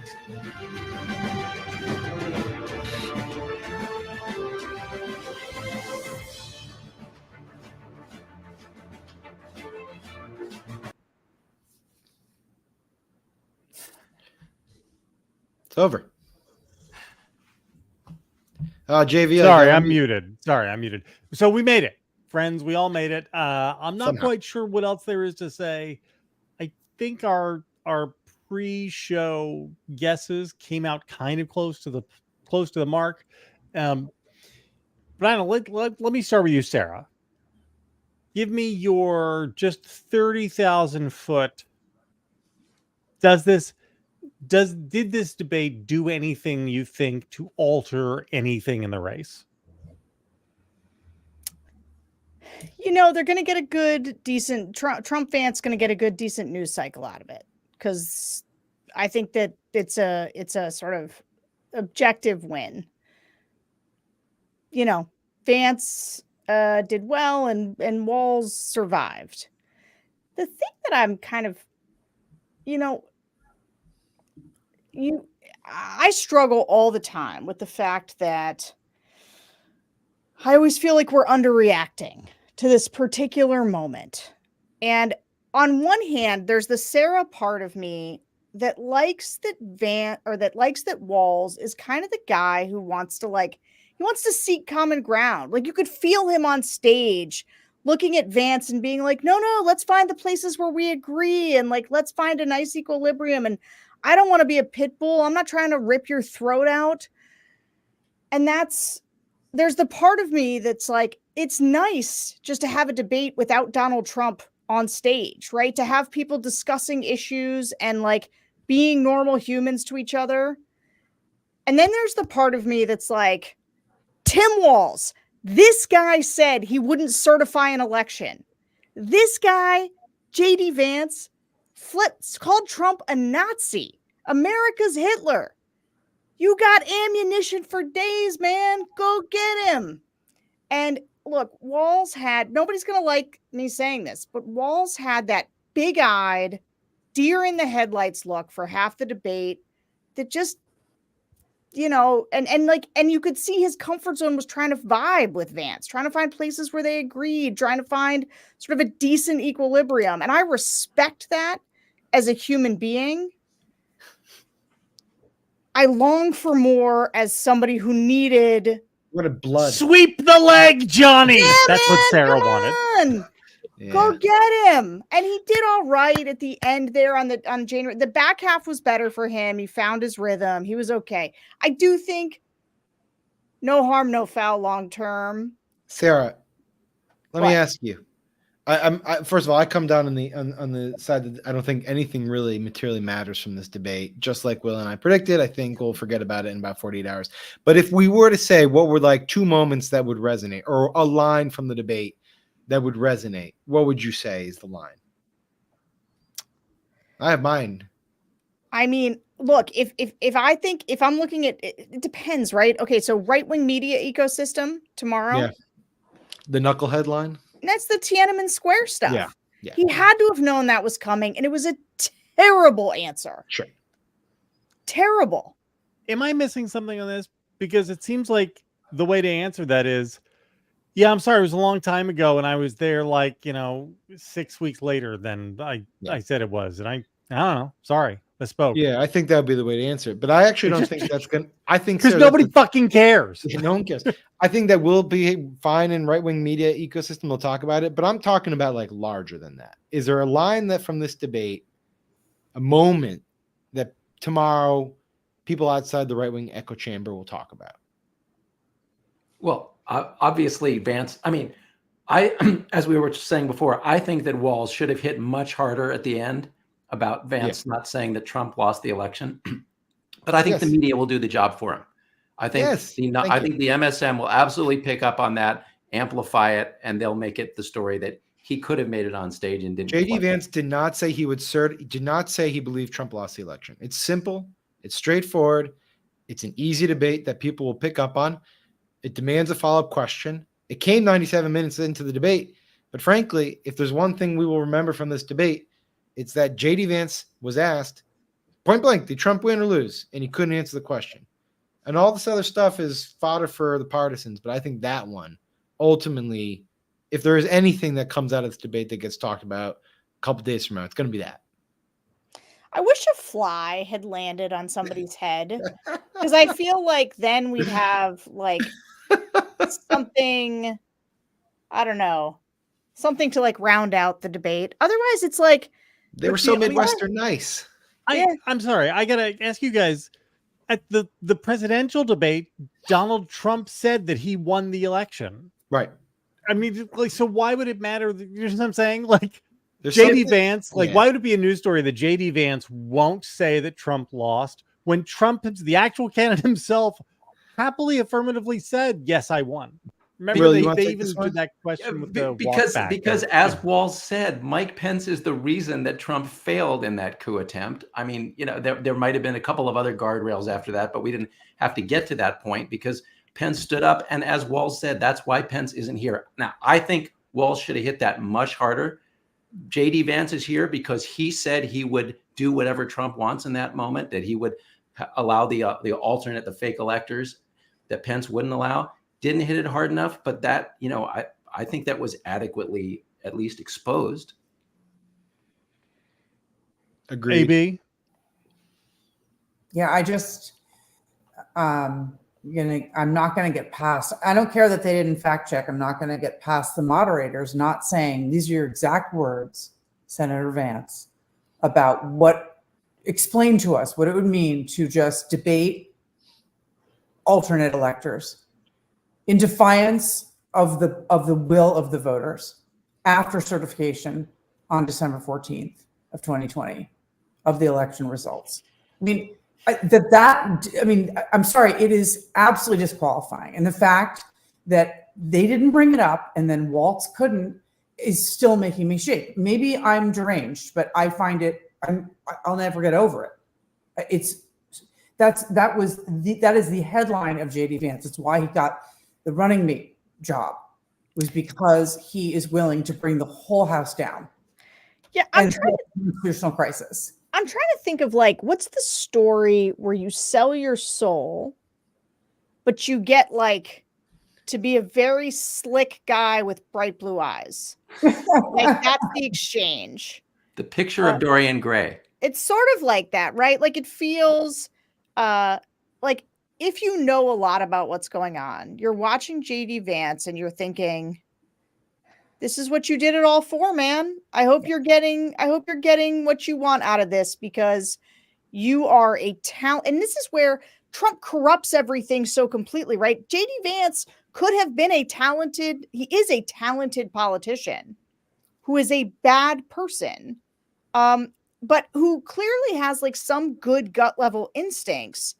But it's been so perverted by Donald Trump and by trying to sort of twist himself to be Donald Trump's guy, that it's like, what does it profit a man to win a debate, but to lose his soul? Right.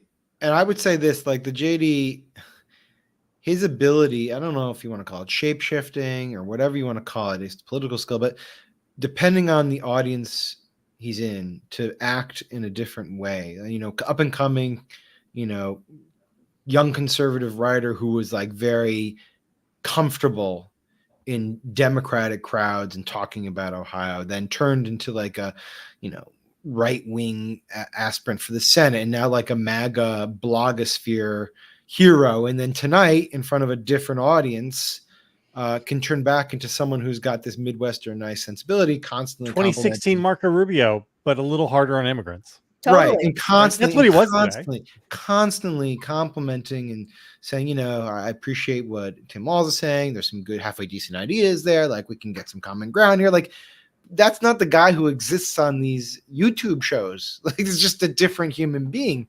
Now that you can call it. He said the words, the epidemic of gun violence. Have you ever heard a Republican say the phrase epidemic of gun violence? No.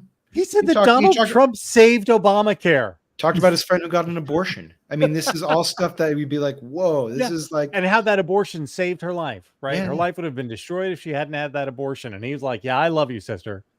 And it said that the Republican Party had a lot to do to win people's trust back on abortion. I mean, amazing stuff. So this is the thing about Vance, is that, like, this, you know, he's like this here.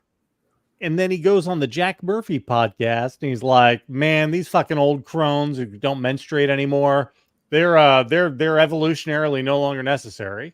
Yeah. Because he's trying to like fit in with Curtis Yarvin. And I don't know, man. I looked at this. There were like 5 different JV Vance things. You know, how would you find? He was like all in on climate change and the environment, and was like, yes, and we got to save the climate with protectionism. Yeah. Oh yeah, the dirty economy. But it's I don't know. No, if you had never met these guys before, never read a thing about them, never heard them speak, you would come away thinking, okay, JD Vance is for childcare or help for childcare. He's comfortable with abortion, just wants, you know, a few restrictions. He's relatively moderate on the environment. I mean, like, somewhat sensible, I suppose, on a few of these other matters. Like, he would seem to you like a kind of a weird, you know, combination of ideologies mixed in a lab, and that's just not who he's been on the trail. And that's why I think ultimately, by the end, when it was distilled to sort of the purest question, would you have, you know, certify the election? Do you believe Trump won? And you can't obfuscate like that, and you can't shapeshift. That's when he was at his weakest. Yeah, I would say to agree with some of the stuff about Vance. If I had to predict one thing that will change out of tonight, it is JD Vance's favorable rating. I think he substantially improved it. It will show improvements. I'm not at all convinced it will translate to Trump. In fact, part of the weird experience of tonight was like the civility of the debate, which I take as this is what happens when normal people appear on a stage instead of this lunatic Trump. I mean, you don't have this raging narcissism, and you can have this kind of debate. I do think, in defense of what I assume will be the MSM takeaway, which is what Sam and I were discussing about January 6th, the reason why that is a legitimate thing for the media to focus on and not just a liberal bias is if you look at everything discussed in this debate and ask yourself, on which of these questions is the vice president important? There are very few of those. One of them was, what happens if the president dies? Are you qualified? That was brought up. But the other one is, you're the person at the end who Trump has already proved he would turn to try to overturn the results of an election. Even if it's not him as the candidate next time, if he is the president, he is the vice president, you know, he's obviously chose Vance for this reason. He didn't choose Pence is gone for this reason. And so if you're a normal person saying, why does the vice presidency matters? That answer on January 6th and the election is the most important one. So I agree that Vance probably helped himself in his own favorability ratings with the general public. I think he probably didn't help himself with Trump. I'm going to write about that as soon as we get off the show. Can we talk like very briefly about Walz? I'm sorry. Go ahead, Sarah. Really? Why? Tell me why you think that. I mean, what? You don't want to read my newsletter tomorrow? You got to get it out right now so that I can save you the 3 minutes tomorrow. Because he was boring. He was polite. He didn't say that Trump won. Like, he dodged the question. That's interesting. But he didn't say that Trump won. He didn't say MAGA at all. And he looked like he was selling JD Vance futures at least as much as he was selling Donald Trump today. And, you know, like, what does Donald Trump hate more than anything else in the world? People making money off of him.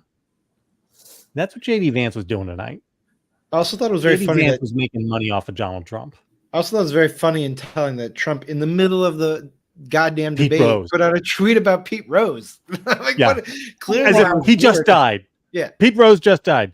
All right, AB. So we've spent enough on JD Vance. Tim Walz, was he an acquired taste for you by the end, or was he just Midwestern doofus, or was he kind of nice because he's real? Like, what? Give me your Tim Walz takes. I'm in between. He grew on me. I mean, I don't know what he's talking about, but he knows what he's talking about. And it's just that it's really hard to listen to. He's beyond clunky. He's a spouse.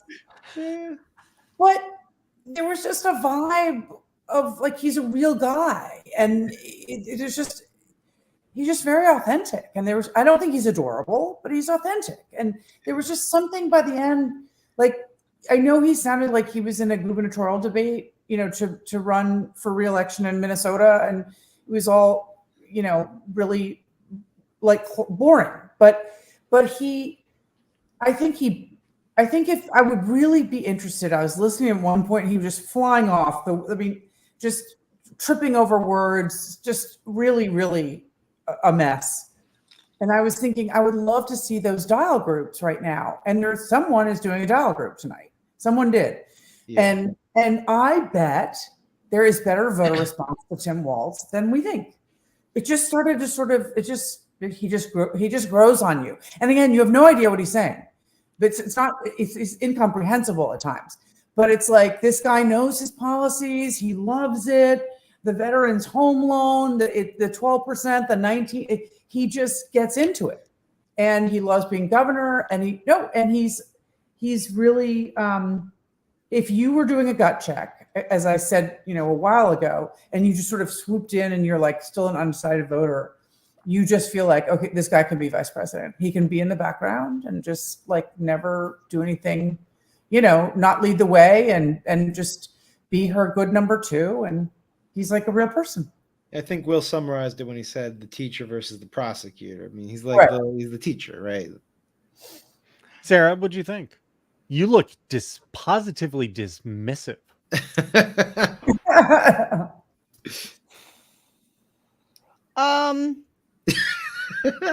I think that I don't know. I don't think Walz was very good. And everyone's gonna get mad at me for saying so. And I can't tell you. I just like he wasn't good, and he didn't hit hard when we needed him to. I do think that people say debates don't matter when they feel like they've lost. And I said this at the beginning, that I do think this matters, because I think that people, first of all, we are dealing with one of the closest elections ever. So there are so few inflection points. This is one of the last ones. People don't know much about Walz, and they don't know much about Vance. And so we'll see what the numbers look like in terms of people who tuned in. I see people like, look, was JD Vance an inveterate liar defending Donald Trump? Yeah. Is he smarmy? Did he try to walk all over the female moderators?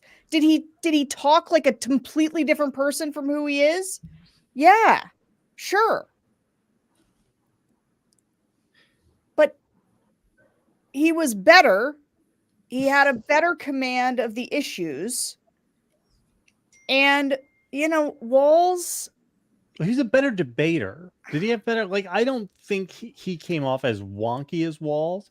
I thought he was just more skilled at parrying and pivoting, and that was very evident. Well, maybe I'm wrong about that. Well, maybe the way to think about this is that Walz's failure was in the opportunities he missed. Yes, right. I think this is right. Right. Keep like going. let me just do a quick list. Like, obviously, he should have come well more prepared for the Tiananmen Square thing. We've established that. Yes. During the abortion segment, he never once mentioned the failed Senate vote to protect and pay for IVF. Didn't come up. Vance missed the vote. Could have mentioned that. When the discussion was on guns, and JD Vance said something about we need to make doors lock better, which and stronger windows. And stronger windows. Never once did he turn around and say, "What the fuck are you talking about?" like, what are you talking about? When Vance said Donald Trump saved Obamacare, I mean, that we talked about that. But then on top of that, somehow Walz defended the individual mandate, which actually doesn't exist anymore. It was in the original concept, but it was invalidated by the courts. There's just a number of opportunities, like stuff left on the table that he could have done. And that's, because he's not a good debater. And so in that sense, this debate does matter because there was opportunity costs associated with it. It doesn't negate AB's point that for a swath of the electorate, he probably came off as reasonable and nice and, compassionate and caring of these issues. But that doesn't, those two things are not in contrast to one another. All right, round the corn. Last word, because we got to save something here for next level tomorrow. Will wants to quickly go. We're done. I'm just gonna wait. We got to weigh in on Walz here. First of all, in Walz's defense, he did say my favorite line from Tim Walz tonight. I never thought I'd hear this from a Democrat. My shotgun was in my car so I could pheasant hunt after my football practice. Tim Walz was there to deliver that line, and he did. Congratulations. But I want to cover for Sarah. Sarah, you will not be the most anti-Walz person here on the panel. Couple of things. Visually, these are visuals. Tim Walz belongs in a flannel shirt or overalls or whatever the hell it is. Tim Walz in a suit close up was bad, looked bad. I mean, he's been in a suit doing a speech on a podium. This was close up in a suit, looked terrible, looked like he didn't belong in it. Second thing, he just looked tight. The guy looked tight. Kamala looked tight at the beginning of her debate. Walz kind of looked tight throughout. Third thing, and the most important thing, obviously he was coached like Harris to try to look thoughtful or serious or something while his opponent was speaking. He turned his head, but Harris, again, this is a prosecutor. Harris really nailed it. She had expressions. She's turning her face. She's not speaking, but she's expressing dismay, surprise, disgust, disbelief, incredulity. She was great at that. Walz was totally passive. There were times, I swear to you, he looked like Joe Biden, just the flat face. That's right. If I had to be really unkind, the phrase that came to mind is apprehensive rodent. That's what I felt like Walz was projecting sometimes with that face of his. Sorry, AB. And so I just thought that was, he was coached, but could not deliver it the way that she did. And I worry that throughout the evening, he just didn't look strong the way that she did. Yeah. All right. AB, last word from you.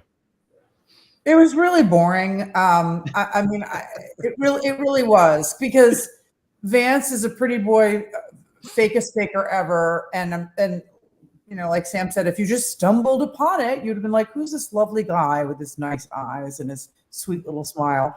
And so they kept it so civil, but it was so. Anyway, I don't know what else to say. It was like frustrating but boring at the same time. It's such a strange mix. I just can't put it into words. I bet the Germans have a word for that. Yeah, he's bullshitting the whole time, and Walz is like literally just missing like ball after ball. It was just so strange. Sam, I'm gonna be a little bit sort of weird and counterintuitive here, but I really enjoyed it in a weird way. Like, I know there's so much at stake here, and obviously everything you guys have said is totally valid. But it was refreshing to a degree. There were parts where it wasn't refreshing, obviously, but it was refreshing to a degree to watch people like not just rip each other to shreds and to talk about, policy disagreements, but also commonalities, to randomly bring up how the Finns have, dealt with gun violence. Like, what the fuck, where did that come from? Things like that, where it's just like, oh, wow, there is the capacity to talk to each other without just being completely vicious and nasty. Now, do I wish things had gone differently? Do I think there are missed opportunities? Of course. But it reminded me a little bit that like, there's a way to do this that can be different than what Trump has prescribed to us. And hopefully we can find our way back there in the future. Sarah, give me your closing thoughts, but like save some of the good stuff for tomorrow, because we're taping again in 9 hours. Yeah, you and me. I'm glad we are, because I would like to sleep on this a little bit, because I had a lot of different feelings about this. I'm watching the chat a little bit, and people are like, Walz did amazing. Walz did great. And you guys are so wrong. And like, Maybe. no. But I do, but here's where I'll give, whether it's the chat or I do think that I'm always a little bit interested, or obviously I'm interested in how voters perceive these things versus professional pundits, right? All of us are used to, and to some degree, adjudicating debates between Yaleys and smart people and how do they do in their facial expressions. And I think that we oftentimes grade on like our own types of curves around like, what do we view as good? And like, I just think that JD Vance, the way that we would grade a debate, was objectively good tonight. Being able to sort of pivot away from places where he's not strong and pivot into places where he's stronger, and he pretended to be a different person than he is. And Walz is the person that he is, and you saw that. And so sometimes he was uncertain, sometimes he was passionate. He talked to a lot about Minnesota because that's what he knows. And like, that didn't translate great to a national debate. I do think, though, I'm not sure, that it matters that much, because I do think Walz kind of fought it to a place where, like, it didn't seem like a catastrophe. It's not like anybody watched this and says, Walz should be in charge of nothing. This is terrible. Like, you know, like, Right. It was fine. And also, I do wonder if just sort of average people get a little bit like, I don't know, JD Vance maybe seemed a little, I don't know if people will find him smarmy. I find him smarmy because I know what he really thinks. And so I know that that was an act. No, you don't. Well, I mean, I know that he's like nailing Jello to a wall in terms of having actual opinions. And, you know, if Trump hadn't corrupted him so completely, there might be a place for JD Vance in our politics, but he is unworthy and unfit based on what we know about him. But like, I'm thinking about the person who comes to this cold. I'm trying to gather as much string as I can about who these people are. And if I just watch that cold, I would be like, boy, this guy seems really smart. And the other He's guy great. seems a little out of his He's depth. going to be president someday. Yeah. Right. Yeah. You know, the backdrop really brought out his eyes. And it played, you know, he's wearing mascara or whatever he does with his eyes, gets his Sephora points. I loathe JD Vance with an intensity that I'm not sure you can measure. Because he's so inauthentic. And I think Walz was authentic, but I'm not sure how people will interpret performance is performance. And JD Vance turned in a better performance. But again, I don't think it was catastrophic, so it's probably all fine. And George W. Bush somehow won his debates against Al Gore because people just liked Bush, right? I mean, that was like, people just were like, yeah, I like that guy. Yeah. I don't know. People Sometimes are mysterious. Yeah. Guys, thank you for enduring this horrible, horrible baton death march of a wasn't that debate bad. together with us. Please follow the channel, hit like, go over to the Bulwark if you haven't already, and sign up to get all the free stuff that we give away, which is almost all of it. I don't even know why people pay us anything. You know, we lock like a tiny, tiny bit of stuff. Most of it we give away because we're in this for the mission. We're trying to save democracy, and we want you to come along and do it with us. Guys, we'll see you tomorrow. Good luck, America. Good luck.